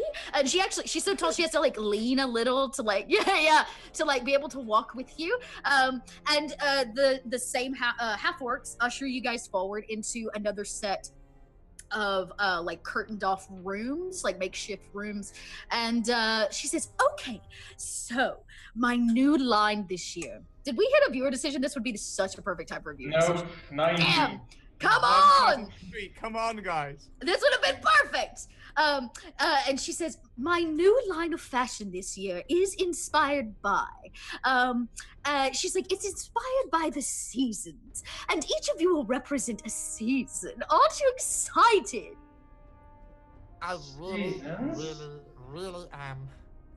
So she begins to like sort, and she's like, oh, and this one, and she pulls out, this is winter, and it's this scantily clad, like crystal beaded, almost diamond looking dress, or tunic. So who would like to go as winter? Okay then, and she hands it to Narina. And it's like, "I just know, if nothing else, it will make up for your hair and makeup." And then she turns back to it and starts going through, and she says, "And now for spring. Spring. And she says, "Ooh, this one." And she holds it out, and it's a two-piece, like... 20. Yes, it's a two-piece bunny suit. Oh, we got 20 retweets. Oh. Okay, great. That's what I said. 20. Even better. So I actually want the viewer decision to be, what is the inspiration of the fashion line? I will go back on this one because I want the viewer decision to be, what is the inspiration for her fashion line? Is Will around? I gotta know. Yeah, he's here. Yeah, he is here. He's with me. Yeah, he's with us. He's on it. What is that? Start tossing some crazy stuff out. Now, that being said, she's kind of going through and like sizing you guys up. You try on a few things. Nothing really like sticks, and she's like, just not feeling this. I think we're gonna have to How about some leather? Oh no, leather is so last season. And she says, "But I guess yes, you God, here we go." She says, "Maybe I might have to break into something more special for the lot of you." And she kind of scutters off and leaves you standing, kind of draped with all kinds of fabrics and things in this room. And as soon as she scutters off, her father's head peeks around the corner, and he's like, "Is she gone?" Oh, Yes. sure. And I was like, "Oh, good. Now to talk business while she's off fluttering." He says, "I need you to make sure that she stays safe. I'm not just hiring you to look pretty on that stage." Fergus looks crestfallen. Yeah. Telling Stash if there's any problem if this thing gets destroyed in the meantime? He's like, "The clothing can be replaced. She cannot. She is my most prized possession. And the information that I am trading you, as per the contract you all signed, states that you will keep her safe, and you will make sure that the fashion show goes off without a hitch. So I need you to bring your best foot forward as you perform out there, and, of course, make sure that nothing happens to her." Never fear, but I assume we have the full cooperation of your bodyguards and men. Of course. They are here to support you as per that contract, of course, that you signed. Fantastic. Then I will put them immediately at Ari's discretion. She handles that sort of thing. I'm just here to make it beautiful. Oh god, the options. This is oh man. And this is why we do viewer decisions. So he looks over to Ara and he says, "So you're the ringleader of this crew, this troop?" And Fergus, yes. Oh, it's you. No, pushes her forward. Yes, it's her. Okay. Just hire me. Great. So again, I will repeat. My daughter is to stay safe. Nothing is to happen to her. Your job is to make sure that she gets on and off the runway without any issues. Oh, and the fashion show can't be interrupted. It must go off swimmingly. Right, no pressure. And no Just problem. Keep the girl alive. Keep the show running smoothly. That should be okay. I've clearly run fashion shows before. And like, Fergus is gonna pull on Ari's sleeve and try and pull her in for a little whisper. And like, he's gonna be like I wouldn't worry. I mean, we haven't actually done anything that we've said we was gonna do to anyone so far. So I mean, what's the worst that can happen?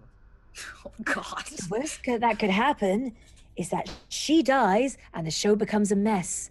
But as they always say in show business, right? The show must go on. So as long as she stays alive. Well, it's okay. We just go to the black market and get out. I know the way out. Touche. Let's get on with the show. And he says, "Cheerio. Okay, I must be gone before she returns." And her father like dashes out of the curtain. And just at that time, she comes running back in. Oh my gosh, we're so torn in the viewer decision. What will it be? We're so close. And she comes in and she says, "Well, do I have a treat for you? We will be showing off my brand new fashion line, the 5 of us, and we get to go last in the fashion show." I do get the feeling that I'm gonna go regret this. And she says, "So, how do you feel about?" I'm going to kind of make a decision at this point. Sloths are winning. How do you feel about sloths? She says very cheekily. Well, I also have a line designed around cat puke and clowns. I like Slough. Slough sound amazing. Yeah, it is. Great. And she claps, and 2 more very beautiful elves roll in a rack, like a cart rack, and she begins going through, and the whole thing is covered in like gray felt and wool. It's the drabbest color scheme ever. Just all the fur. And she says, let's see. And she reaches in and pulls out the first one, which is this giant cloak that like drags all the way to the ground. And she said, "And don't forget your gloves." And she hands it off to Narina. And there are these giant gloves with these fingernails that you have to wear to go with your cloak. And she says, "Oh, it's meant to be worn in the nude, but I guess if you are not comfortable with that." And she turns back. Narina, she just undresses immediately. Well, a willing customer. I love it. And she. At least I can do something.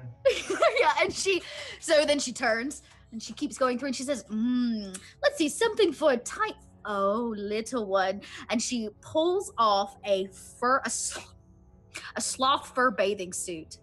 And she says, "Fergus, I must ask you to model my summer line. I think your body just really suits what I'm looking for in this sloth bathing suit feel." And she I wholeheartedly agree. My body can suit anything. She hands it down to you, and it's like a bikini top and very kind of furry bottoms.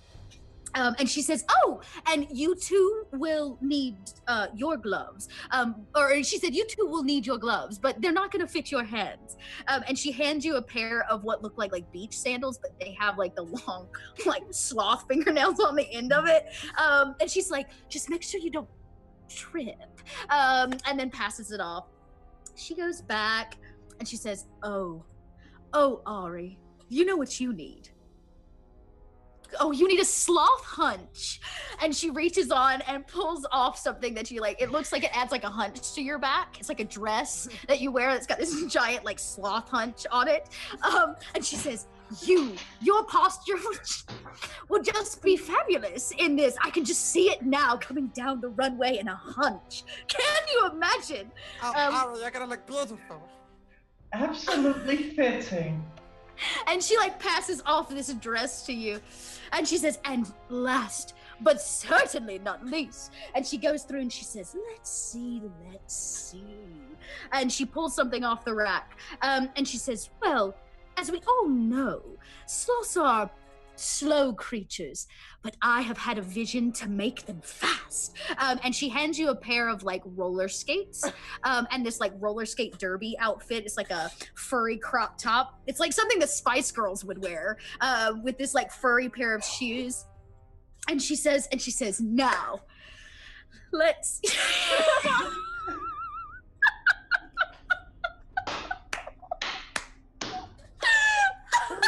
The hunch of shame. You look so sad about it. Oh, okay. And she says, "Well, as for me, I will be modeling our newest sloth tail fashion line." And she's wearing kind of like a Vegas girl like style outfit that has this like tail on it, which doesn't look anything like a sloth tail. Yeah, so you guys are set. Your hair and makeup looks fantastic. You've got about 10 minutes before we go on, but the show has started as of about a minute ago. So we've begun. We'll be closing it out. Now, what I need from you is to really embody the life of a sloth. As you walk down the runway, really let us feel how much angst a sloth has that he puts in that slow movement. That's really what I'm inspired by. I am understanding you perfectly. I'm gonna do better than that. I love you guys. Like, my dad did such a great job when he like hired you. Oh, you have no idea. And she says, "Well, I guess places and all that fun stuff, and we'll be going on here in 10 minutes." And she like turns around and goes to kind of like fix her face and stuff. And you guys are left. You can hear the fashion show. People are like, you get the like group claps at the same time. And there's like, ooh, and somebody like peers ahead around the corner. This other like Valley Girl elf. And she says, "Oh my God, they are loving the season fashion line. I cannot wait to show the sloths." And then like closes the curtain and keeps talking. And she talks to somebody else about some things. A very busybody human woman who seems extraordinarily stressed comes over and she's like, "Are you guys ready?" Yes. Okay, well, Born ready. line up. And you guys kind of like order off however you see fit. Who's going first down the runway? Fergus. Fergus. Strutting up. Yeah, so Fergus is first, and she kind of like pushes you forward a little bit faster, and there's a flight of stairs, like makeshift stairs that have gone up to the runway platform. And she says, "And go," and pushes you out onto the stage. I need you to make a you can make a performance if you prefer, a performance check or charisma. Kind of one and the same, but if you have proficiency. Oh no. Okay. No! Damn! Okay, a 24. Please describe to me how you give us your best sloth runway walk in your summer best. We all know how Fergus like did his strut earlier. He's gonna do the same thing again, but about 10 times slower the speed. So he's gonna have that first foot forward, he's just gonna scan across the crowd with like that little. And people are like, "Oh yes, yes." Next foot. Oh, You hear somebody in the audience go, "Oh my god, he looked at me." And whilst I'm doing this, I am doing it to be cute, but I'm also scanning the crowd because I'm slightly concerned about this whole make sure the thing goes off okay sort of thing. I'm just gonna keep going like. Roll a perception to see if you see anything funny or out of place. I don't know. You do not. You are just, you hate to break it to you, but you really are in the spotlight right now. And your eyes can't, like if you're on stage, you have a spotlight on, you can't quite make it all out. And you make your extraordinarily fantastic 24 charisma walk down in your sloth summer best. Painfully slow.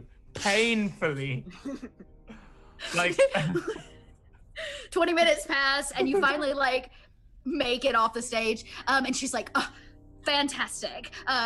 His daughter says, she comes off the stage, she's now fully slothed out. She's wearing a strange headpiece that is not becoming whatsoever. Fantastic. And the stage manager looks over and says, hurry up, who's next? Narrator will go. Oh, okay. Well, I guess I saw Celine first. So Celine, quick, take the stage. I start going and I wild shape into a sloth. You actually wild shape into a sloth? Okay. Okay. So I'm not even gonna make you make a charisma check because the line is sloth. The moment Aren't you you in, rollerblades as well? Isn't there rollerblades on you as well? So you're now a sloth in rollerblades. I need you to make a dexterity. What is the dexterity of a sloth? That's a really good question. I don't have in the player's handbook. That's okay. I'm on it. Let me see if I can't figure this out for you. I don't even know. Please tell me things. So, okay, your dexterity is a 12, so you get a +1. +1 to your roll. So just roll a 20 and add 1.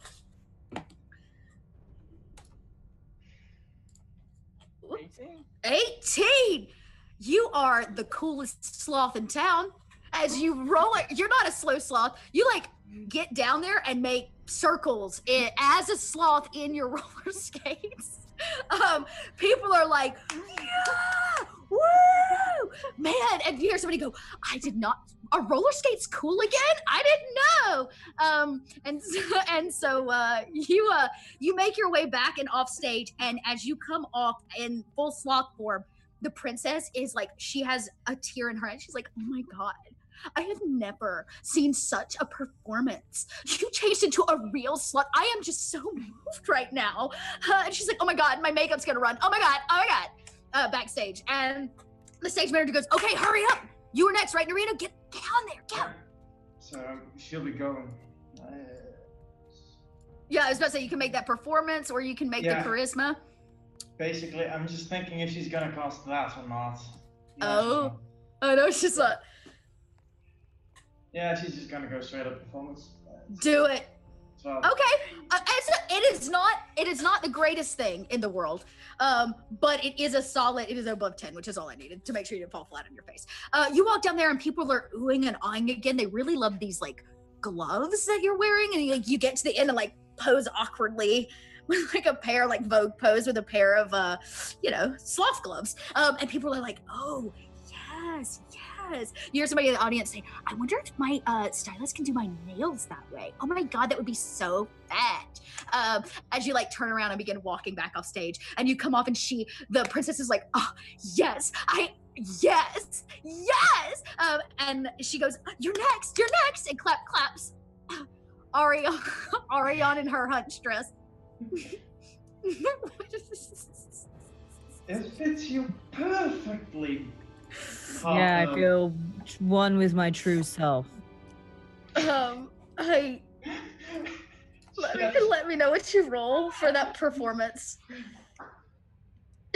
Oh, let me roll. Okay. Luckily, somehow, miraculously, Ari's performance is +8. So let's Oh! see how this goes.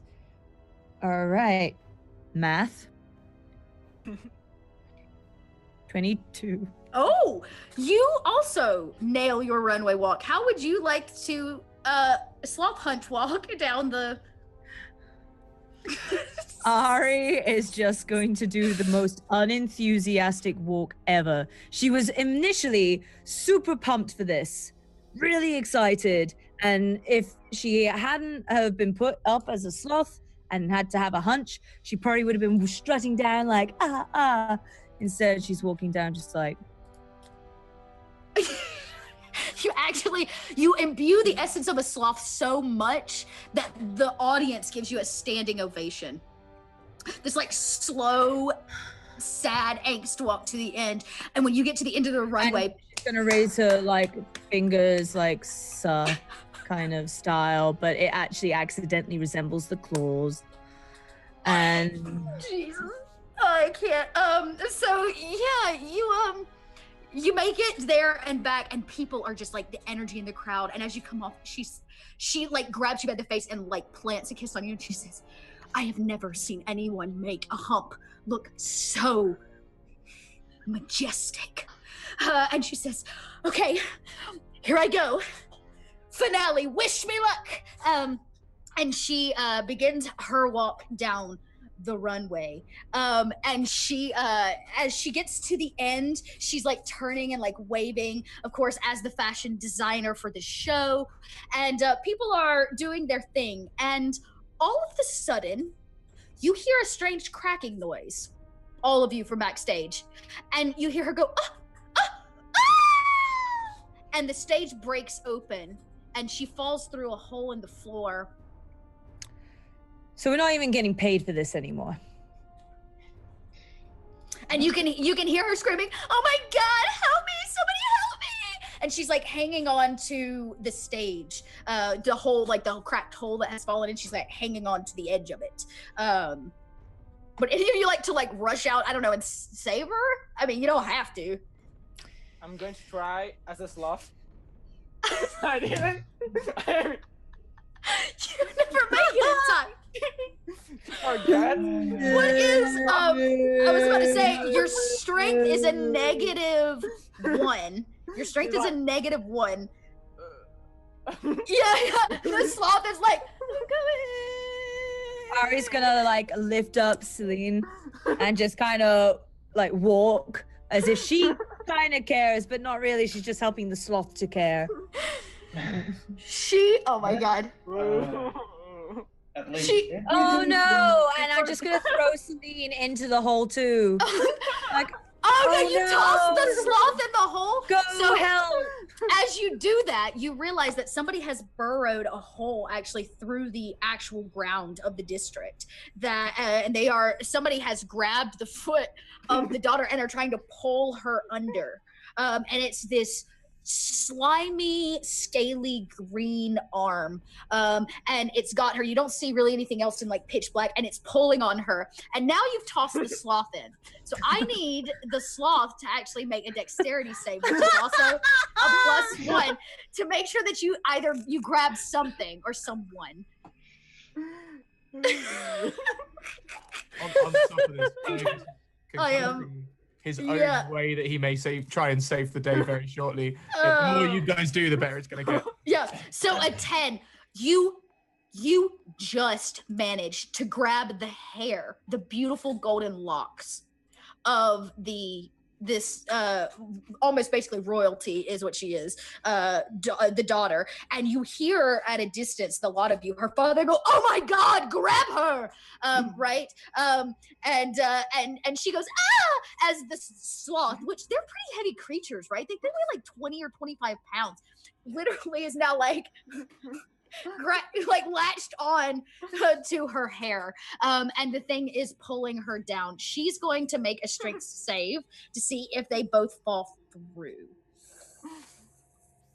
By the way, Nareem will have gotten to. She is able to hold on, but barely. One hand lets go, and she's now hanging on. Oh my God, help! With one hand, as she stares up at Ari, who is judgmentally. Nareen will have rushed over as well. Well, You may I be a see. sloth with a hunch. Can Oh. Fergus? So this is what I sort of had in mind. I'm not Wait, sure how so you want Narita wanted to run over. You want to run over and help? Okay. She's gonna run over. She's gonna look into the hole. Okay, you see what they see. And in the hole, do you have dark vision? 120 feet. There all you can really see is there's a creature down there, and you see the same kind of like scaly green hand that has reached up and grabbed her and like wrapped its hands around her ankle and is pulling on her as she holds on to dear life with one hand. All right, Fergus, what you got something planned? You're about to bust. I can see it. Fergus wants to run and jump over the hole. Assess who is down there, and I don't know if you want me to do a performance or what on this, but what I'd like to do is cast lightning bolt downwards, carefully using my sorcery points to try and make the people in the way that I like be okay, have advantage on that saving throw, and try and make it look like part of the show, like a firework display or something. Okay. So let's start with just the bare minimum physical stuff. So if you're gonna if you want to jump the hole, I need you to make the dex to jump it. Okay. And then are you using is it like dancing lights? What are you using to actually make this like lightning bolts? Lightning bolt, 5 feet, 100 feet straight line. And you're gonna put it down the hole with the okay. Using my sorcerer careful thing. Oh, right. Yeah, you can sculpt it. Yep, you're sculpting. They can auto succeed the saving throw. Okay. So they only take half damage, which is better, right? Yeah, sure. Both the sloth and the model will have to take it. No. Basically, you make a straight cannonball into the hole. Your running jump turned into a blunk. But here's the thing. As you fall through the hole, you miss the princess. You don't even get a save. You just straight in the hole. You land on whatever it is that has grabbed her by the ankle.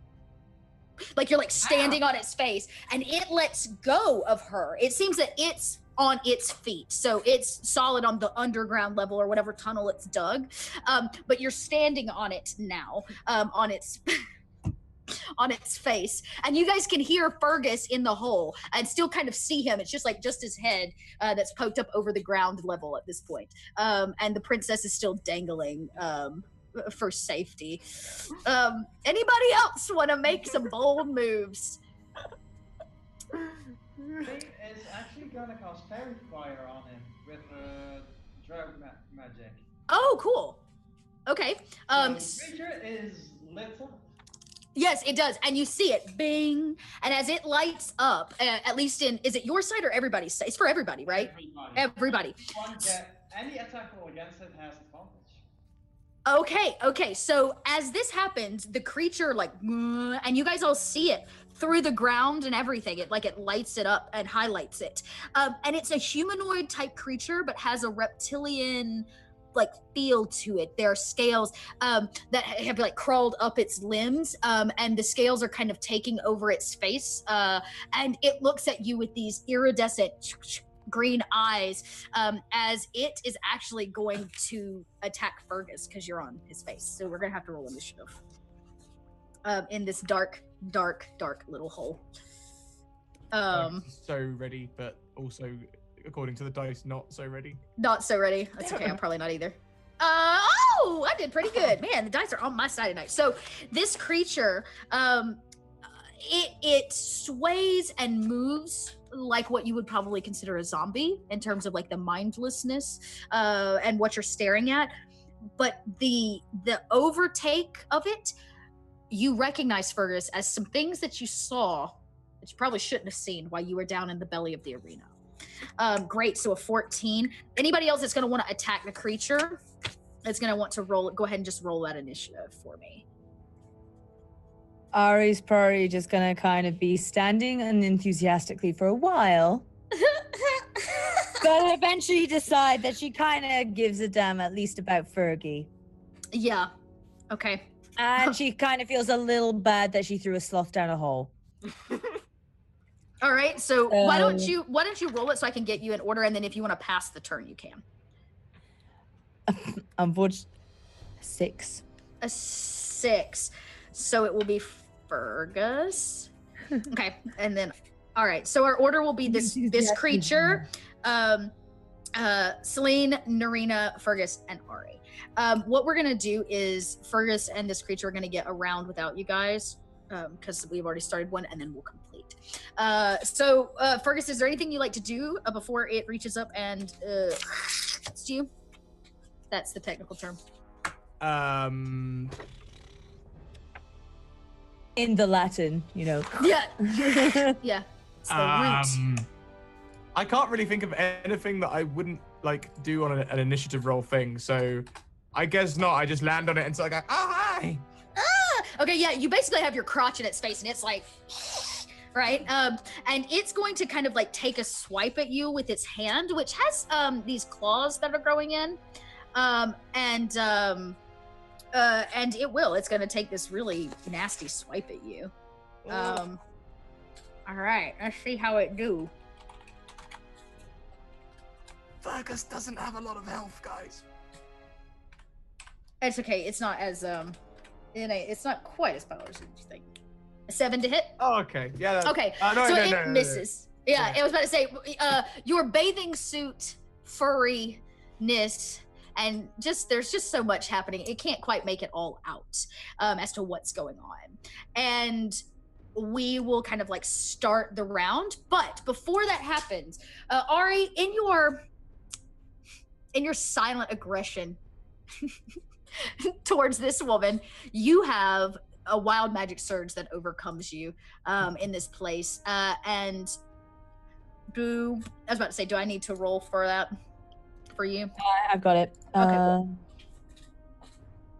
As long as I double check how many O's I'm adding at the end. There we go. Nice. 94, 28. That is high. Let's see. Let us see. I was about to say. Only good things come to those who throw sloths down holes, right?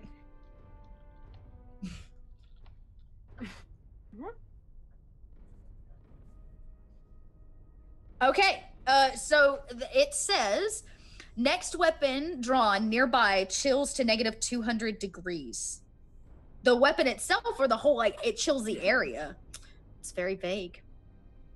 Okay. Yeah. So we'll see who draws a weapon. Wow, negative 200. That is intense. Okay. So, you like feel this overcome you, Ari, in the moment, and the creature made its turn, missed, and we're gonna move right on. Cold as my heart, you know. Yeah. Move on to the sloth. You are hanging on to the woman's hair. That is what you've got a hold of. That's keeping you from dropping in the hole. The creature is below me.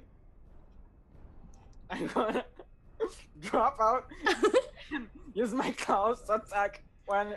Yeah, I was about to say, let's see. What do sloths have? They have a few things. I feel like I saw. Yeah, you can attack it with his claws. Most claw attacks are like, what, a D6, I think. It's kind of a smaller creature. I'll just say this is not helpful. I'll call that. So yeah.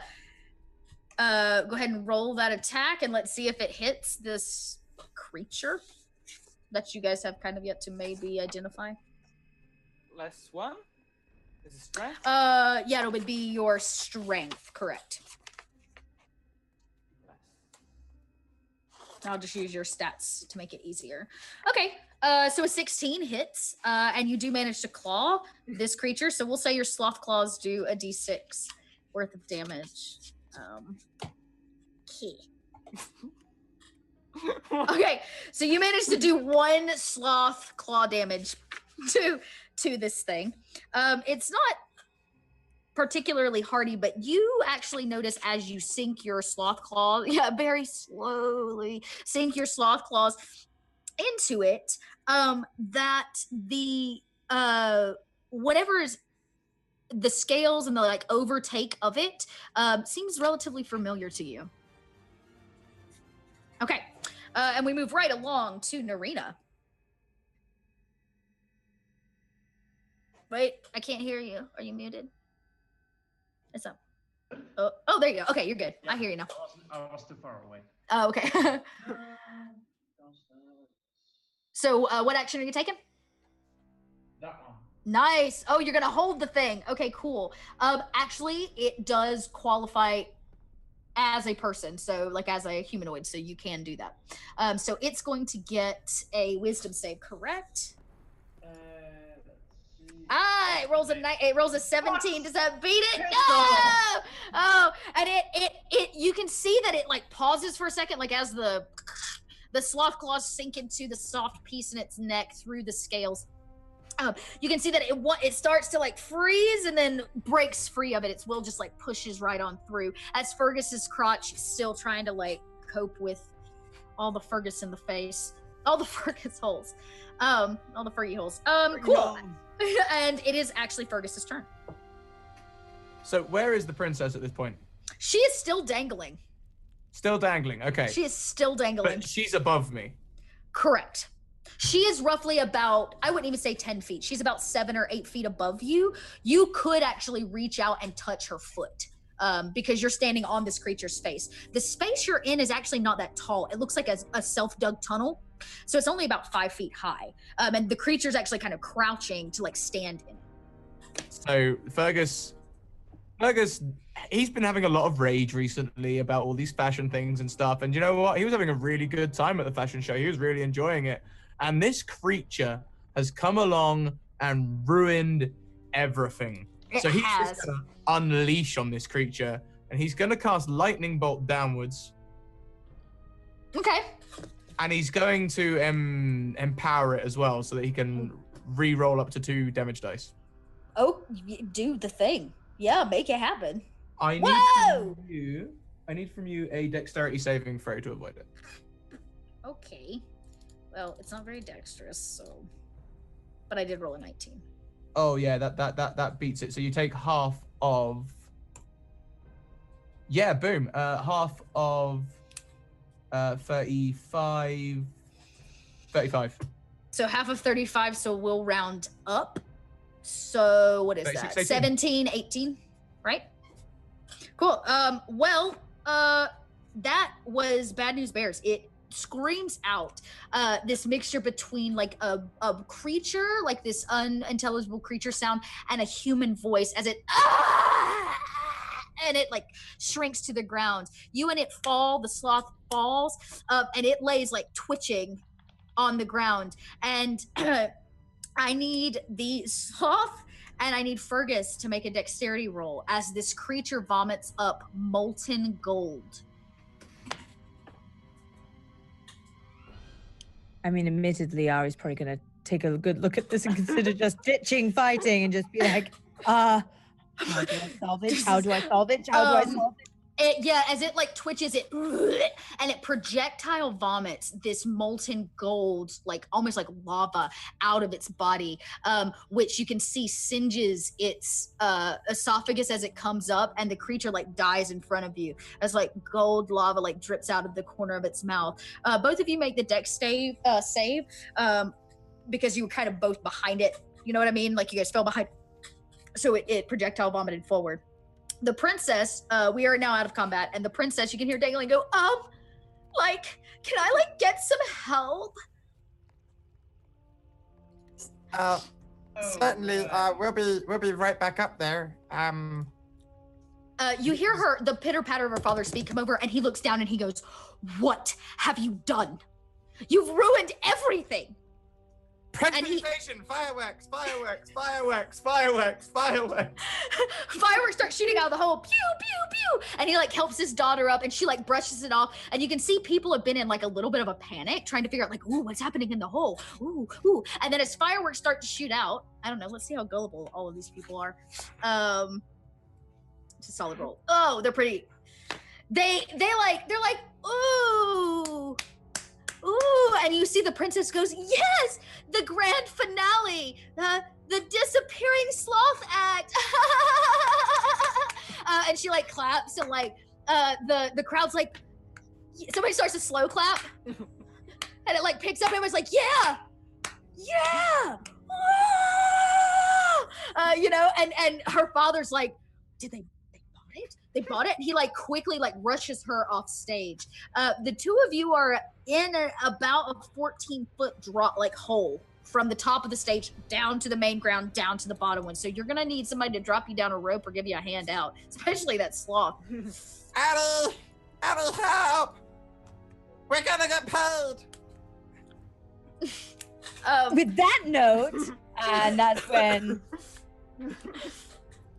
she immediately starts like, the girl's no longer in the hole, is she? So there's no getting to pull like Goldilocks' hair to bring up the sloth or anything. Sorry, Daddy helped her out of the hole. So yeah, she just kind of reaches in and scoops up the sloth, puts it on her back like a backpack, hoping that like the two claws kind of there, kind of thing. To go along with her squirrel, her crocodile, and her hand. Oh, that's right. You still have the hand. Are there walls around me? I've just had a thought. So technically, what you're standing in, Fergus, like actually roll a perception. Do you have a dark vision? I do. Okay, cool. Yeah, roll me a perception. A 9. I mean, it was lit up earlier with this body, and it did just vomit forth some gold. So, you see that something has dug a tunnel. It doesn't look as finished as everything else, and it's in about a 5-foot hole. And they clearly had like this planned, and then they dug up through the floor. But there are walls. If you like mean being enclosed, then yes. If you're talking about like structural brick walls, no. This looks like somebody's dug through solid mountain stone. So when I was looking through my shoes earlier, I don't think I'm ever going to get a chance to do this again. When I was looking through the mimic abilities earlier, there was things like crush, and I thought, that's no good. That's not their shoes, for Christ's sake, and other abilities like that. The only one I possibly saw that I could possibly use was the adhesive ability. Walking on walls shoes. Yeah, your mimic. I will give you that. Your mimic's like do, do, do, do, do, do, do, do, and you're able to like almost like spider climb your way out of the hole. As Ari kind of affixes the sloth to her back. You can tell there's like the crowds are dissipating. There's a lot of like talk about what happened, and the two security orcs usher the four of you off stage, backstage, and her father's waiting there with tapping his foot, just like that brow like furrowed. She's alive. Yes, but if it hadn't been for the little one here in a bathing suit nonetheless, and the fireworks, it would have all been ruined. Now, who was trying to take my daughter? I don't know. The sloth was in the hole. He looks at the sloth and you're like, Sloth, you were trying to steal my daughter. The sloth like very slowly. Well, there was nothing in the hole? Well, there was a person covered in like this stuff. You see his demeanor like shift. First rule of herpes is you don't tell people about the herpes. It's a herpes. It's a bad rule. It's a bad rule. Don't drive us to home, kids. Oh my god. So, you do the thing. It looks like this, right? And Sloth, and you notice that it has that little patch that once has now begun to expand down Fergus's arm, and it's not just green anymore. It's begun to take on a texture of scales, and the Adrillian, Mr. Corell, stands up and he goes, "Cover that! Are you telling me that the thing in there was infected?" Apparently, it had the herpes. This disease cannot be known as the herpes. Sorry, I mispronounced. It's the harpies. He's been affected with the harpies. It's fine. He just might sprout wings and start singing to things. It's fine. Okay, so let's see. So he goes, did it touch my daughter? The harpies? I hope not. He like waves you off and looks at Fergus. He said, "Did it touch her?" Yeah, I had a hold of her foot. He like, you see him like call behind to people. He says, he whispers something to them and looks at you and he says, "This is much worse than I could have ever imagined. Follow me and I'll provide your payment and the item you requested." It should probably lop off her foot. It's probably for the best. And he leads you back up to his penthouse. You can visibly tell that his demeanor has changed, both his energy and, like I said, visibly. As you reach, he seems, the penthouse, he seems very pensive and deep in thought as to exactly what he needs to tell you guys. And he reaches in a cabinet inside of his home and pulls out a scroll and opens it up and slaps it on the table. And he says, "As per the contract that you lot signed, I guess I owe you 1,500 gold pieces and this." And he holds up a small slip of folded paper. Yeah, he holds it back. Yeah, he holds it back and he says, "You do know what this means." yeah, and as you put, you mage hand it from him. As you mage hand it from him. Okay, cool. He doesn't try to fight you. He realizes that you've like taken it from him. The mage hand opens it up and it's a very simple slip of paper with a name. There's a name written on it.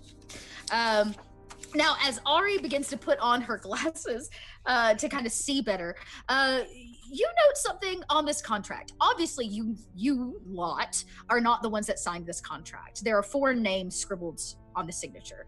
And as Ari begins to read the fine print, what you find is that you were supposed to keep his daughter safe, pose as models in the fashion show to do so, and make sure everything went off swimmingly. You would be paid the 1,500 gold pieces, and you would be provided the name of a woman in the alchemical district who holds the information that you requested. But I see that this final bit here actually violates code number 73 of the Gurundi Act. He like stops and says, "Yes, I'm sorry, I don't, I'm not sure I know that one. I don't want to violate any codes." I do believe that you do owe us at least another 50 gold for the violation of Personal Feelings Act. Oh, yes. Okay, so so we're gonna have you roll for 2 things because both Fergus and Ari have received a wild magic surge, so both of you need to roll a d10,000. That's from Billy Sage over there in chat. Thank you. Thank you, Billy. And along with that, Ari, I want you to roll, if you're trying to deceive him or convince him of something, you gotta deceive him. So we've got a 3358 there, Will. And we've got a 1, 2, 3, 4. 4. Yeah, a 1, 2, 3, 4 for Madam Gandalf. So he says I don't know of these. Please enlighten me. Yes.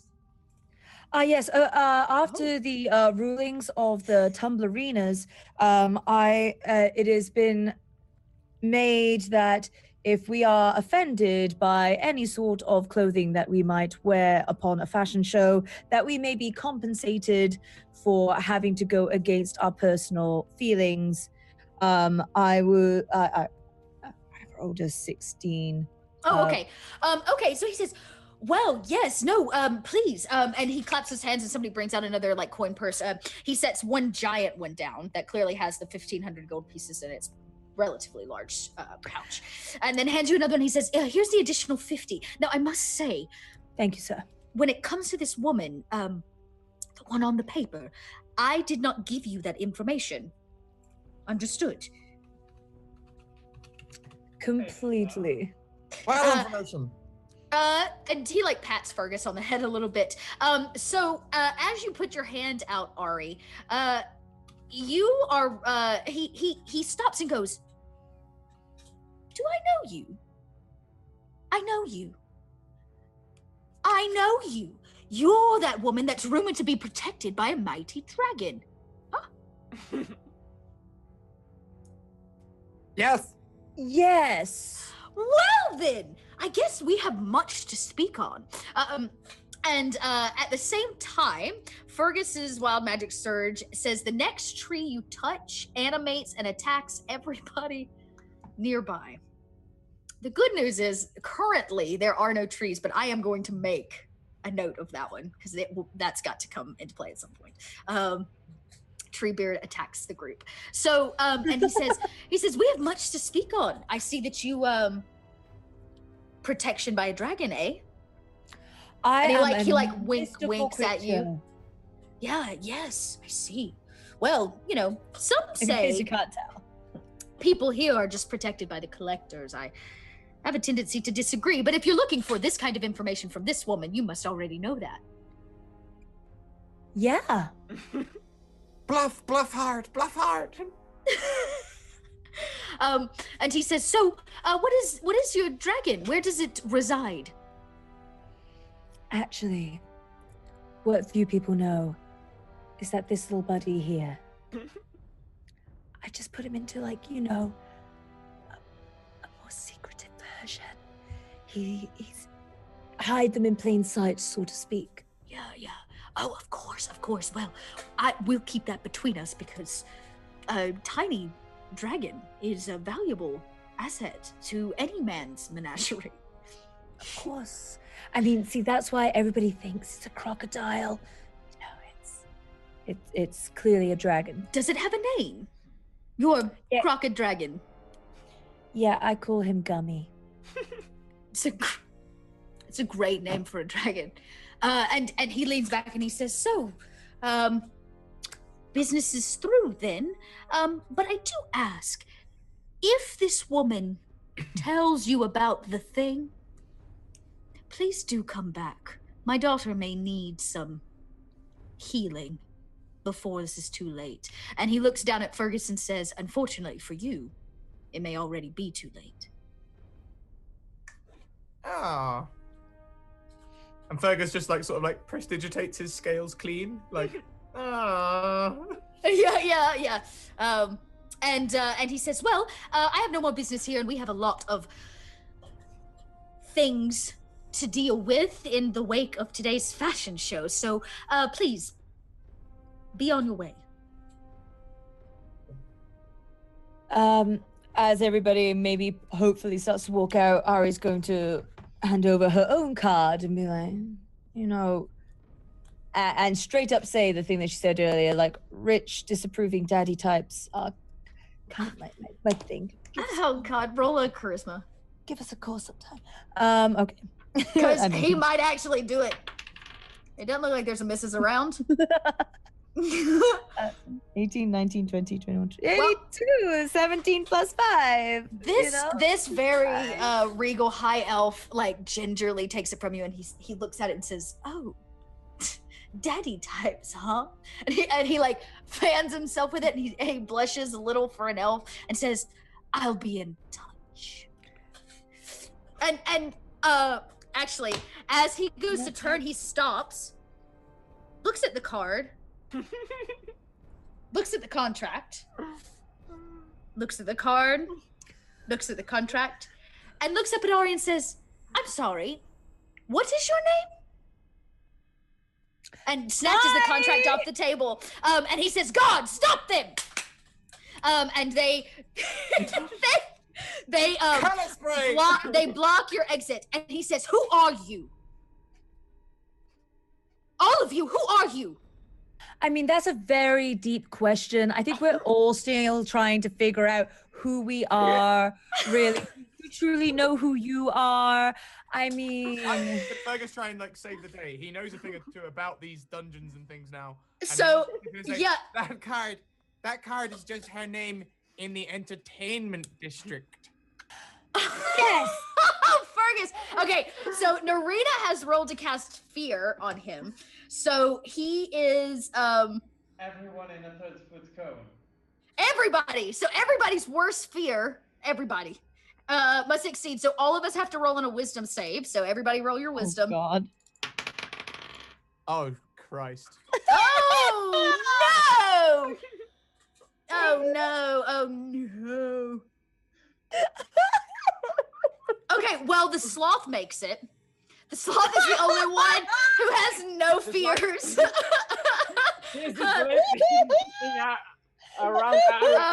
Everybody else is, let's see, Wisdom saving though. You have to drop whatever you're holding, and we become frightened for the duration of his minute-long concentration. So you see, you see Mr. Corell drop to his feet, and in front of him he says, "No, no!" Like he's reaching for a body or like a person that's laid out on the ground, and he like bends down and like throws himself on something that's not there, and he says, "I love you. I can't believe they killed you. I can't believe they killed you!" And he starts just like sobbing, not regally at all, just like ugly crying over what you can only assume is like the dead body of his daughter.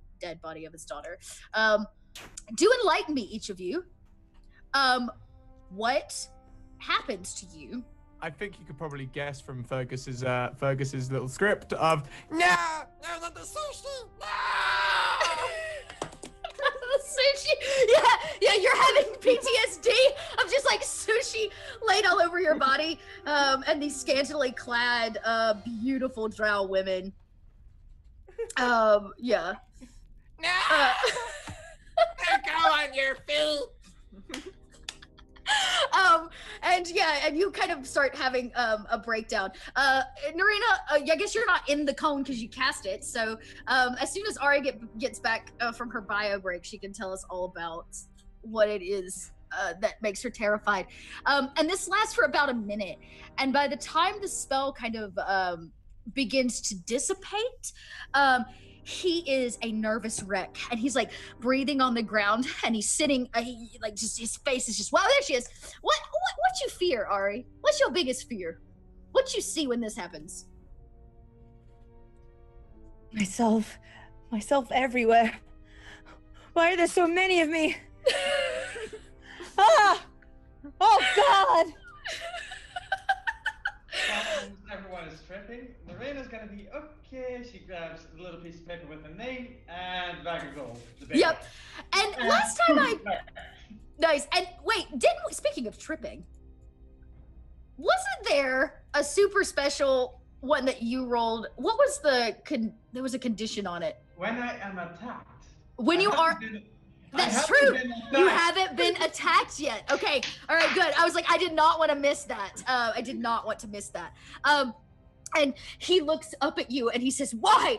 Why would you do such a thing?" He's like, he like stands up. By the way, just saying.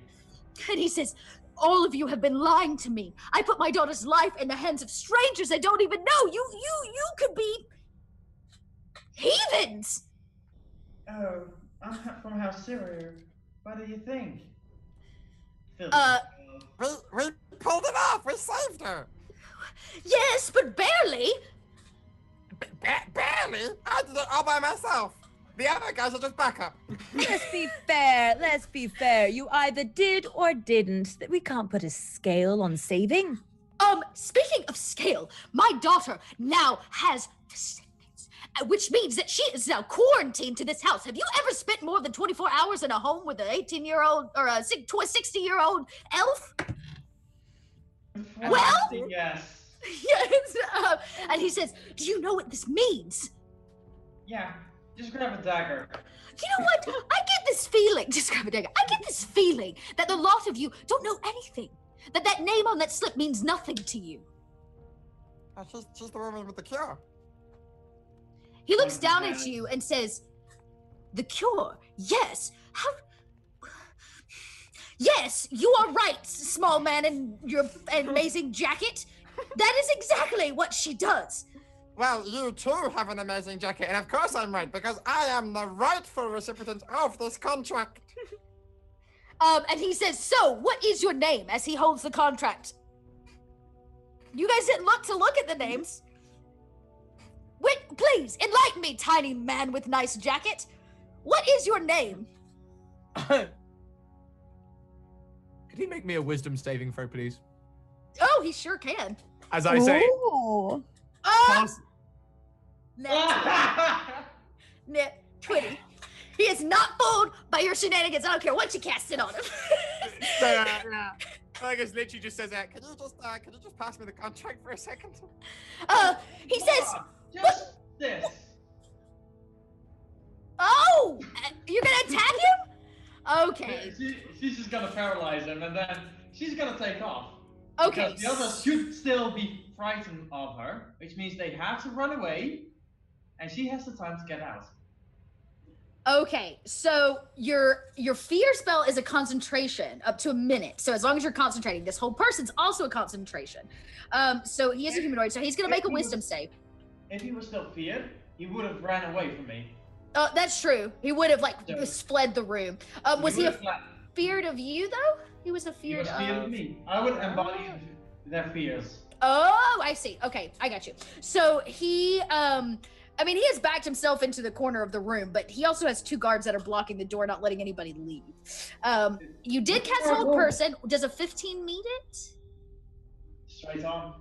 Straight up meets it. Okay, he does beat it, but barely. And the 2 guards are unhappy with you. You just actually, this is twice now you've attacked him. So they are going to step up and draw swords. And he says, I suggest you take it lightly next time you decide to attack. Or don't take it lightly next time you decide to attack somebody as important as me. And he claps. And the 2 half orcs will step up and begin to go into combat with all of you. Well, specifically Narina. So I need all of you to roll for initiative again. And Cat's right, a weapon has just been drawn. It has. So the first one, it gets cold, and he drops it. And as it does so, the metal sword gets so cold it shatters like a grenade, and small pieces of metal, cold metal, projectile all over the room. I need each of you to make a dexterity save. 14, pass, Fergus. Can't see anything, can dodge anything. Can dodge all the things.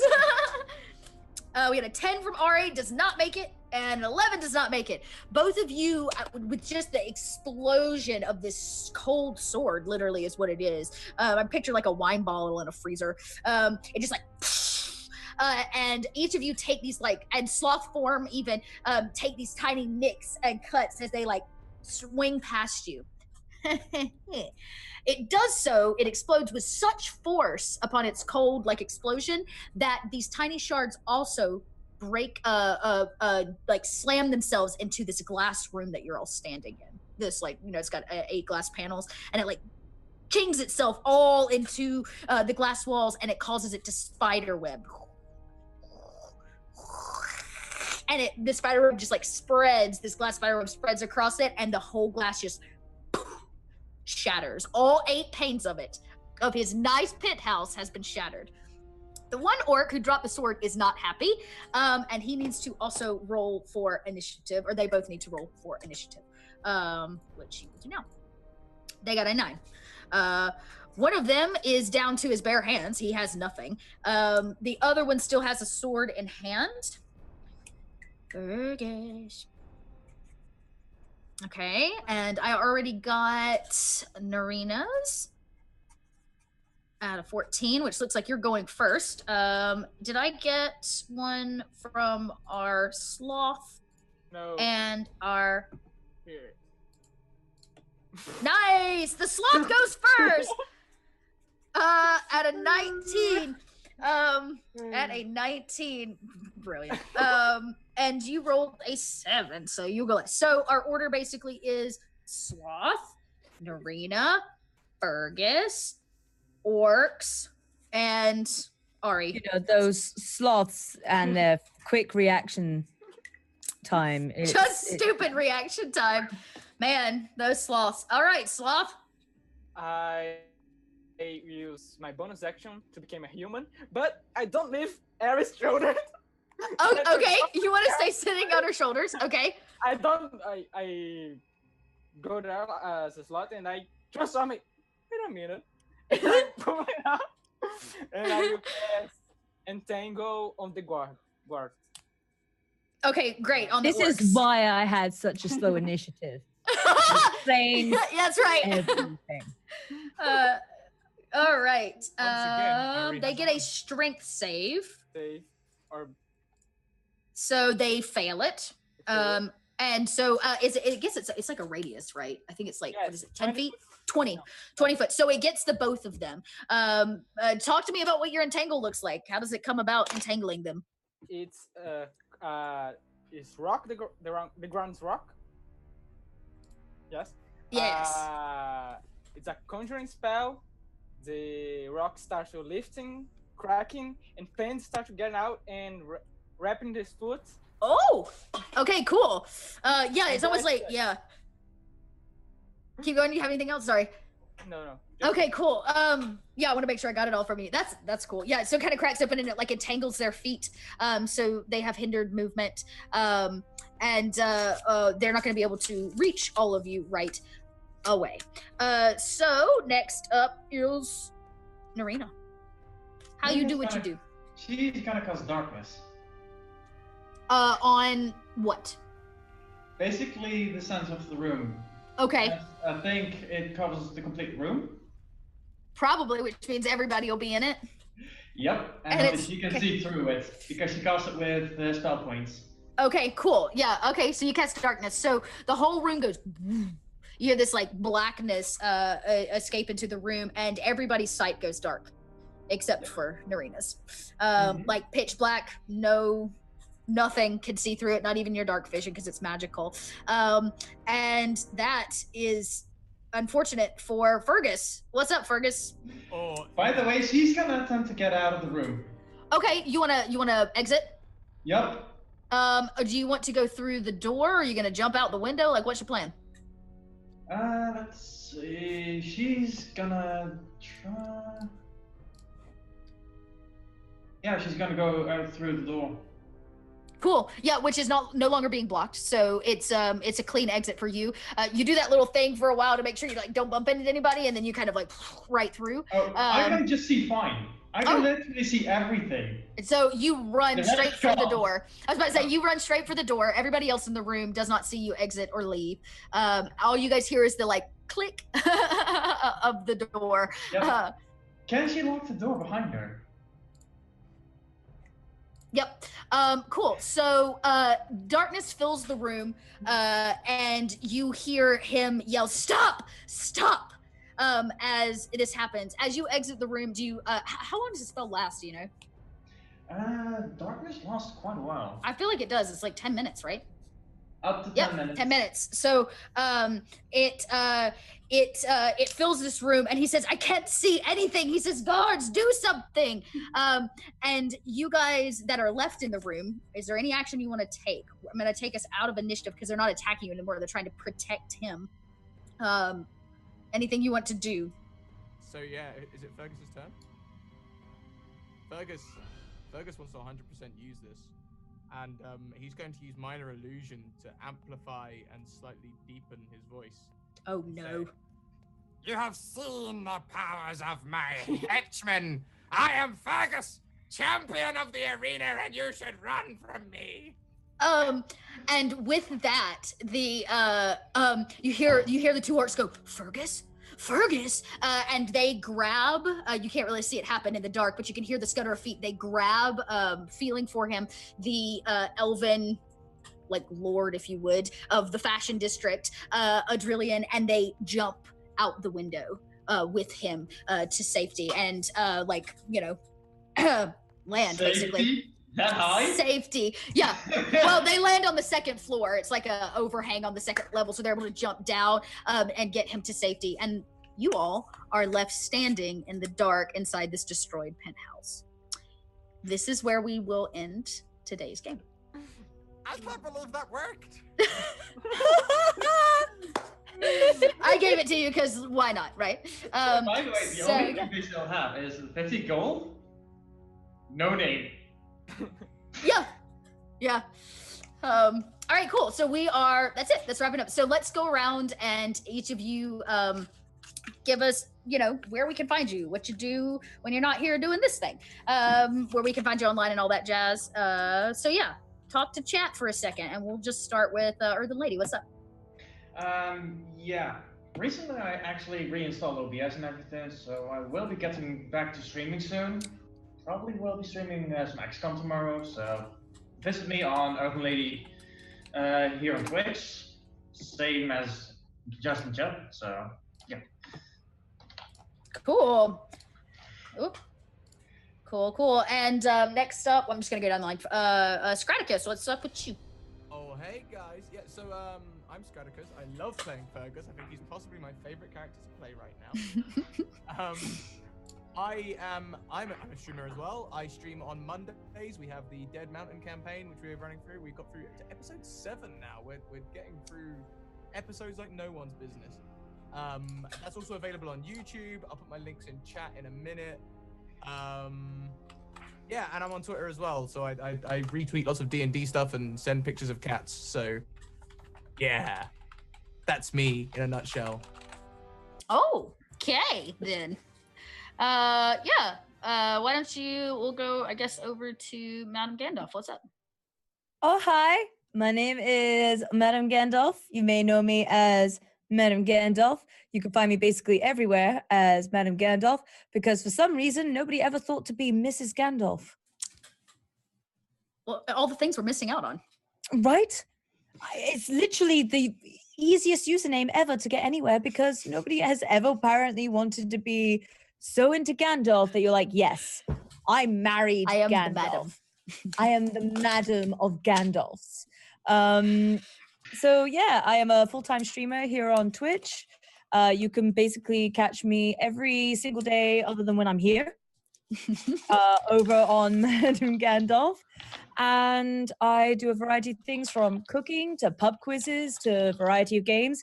And we also have a Witcher-based D&D game starting up on Wednesdays with a really phenomenal cast that I'm really excited about. And yeah, it'll be my first dabbling of doing D&D on my own stream rather than being on other people's streams for D&D, and I'm super excited about it because I love doing this and I love being here, and so I'm excited to spread the lube, as I like to say, because we have so much love to give. You're gonna need a lot of lube. Lot of it, just lots of it. Lots of it. Lots of lube you know? for your Fergie holes. For your Fergie holes. Exactly. All right, and last but certainly not least, Zoro, tell us about your what's up with you and where we can find you. I have a Twitter, Zoro_Perdido, but I don't use it. I created because we asked, and but I have a video. I don't participate in anything online, but I have a video on Into the Darkness channel. If you want to hear this terrible accent, you can go look at there. It's one of the recent ones. The name I don't remember is a Call of Cthulhu role playing. Just one video, 2 hours. That's all I got. Cool, nice. Yeah, we'll go check that out. As for me, I am Little Red Dot. I am here every Thursday doing this crazy thing that I do on Encounter Roleplay. And when I'm not here, I play and help produce a 5E podcast called North by Northwest. I'll drop my stuff there. Follow me over on Twitter. I do a lot of chatting and spend my day on Twitter. So you can find me there. I talk about all kinds of stuff. And really exciting, this Saturday, you can catch me as well as a few of the other Encounter people over on Wizards of the Coast channel for a second season of Learn by Play. I am stupid excited to be playing in that game. So, and I've got a pretty fun character I'm bringing to the table. So check us out there. It's 6 o'clock Eastern Standard Time, 6 to 9 p.m. on Saturdays. I also think there's not a giveaway. You guys are doing, we're being sponsored, right? Here by D&Dice. And check it out. I got my D&Dice dice tray in. Mine finally came in today. And it's so sexy, you guys. Ooh. It's like velvet. And check this out. It snaps in the corners. I ordered really 3 nice of them. Yeah, they have some really pretty colors. I've got a gray one and a black velvet one. And I love it. And it folds flat so I can tuck it in my DM book and take it with me. Tuck in book. It is the most jam up dice tray of all time. So check it out. They've also got some sweet dice over there. All of that jazz. So yeah, Will, do you want to take it away? Sure. Here at the end? Yeah. There it is. There he is. Thanks for watching, everybody. We'll see you guys again. God, yeah, we'll see you on Saturday for the Learn by Play season premiere, 6 p.m. Eastern on the Wizard of the Coast D&D channel. Until then, try and draw too many that ones or to be a laugh when you do. Good night. Bye.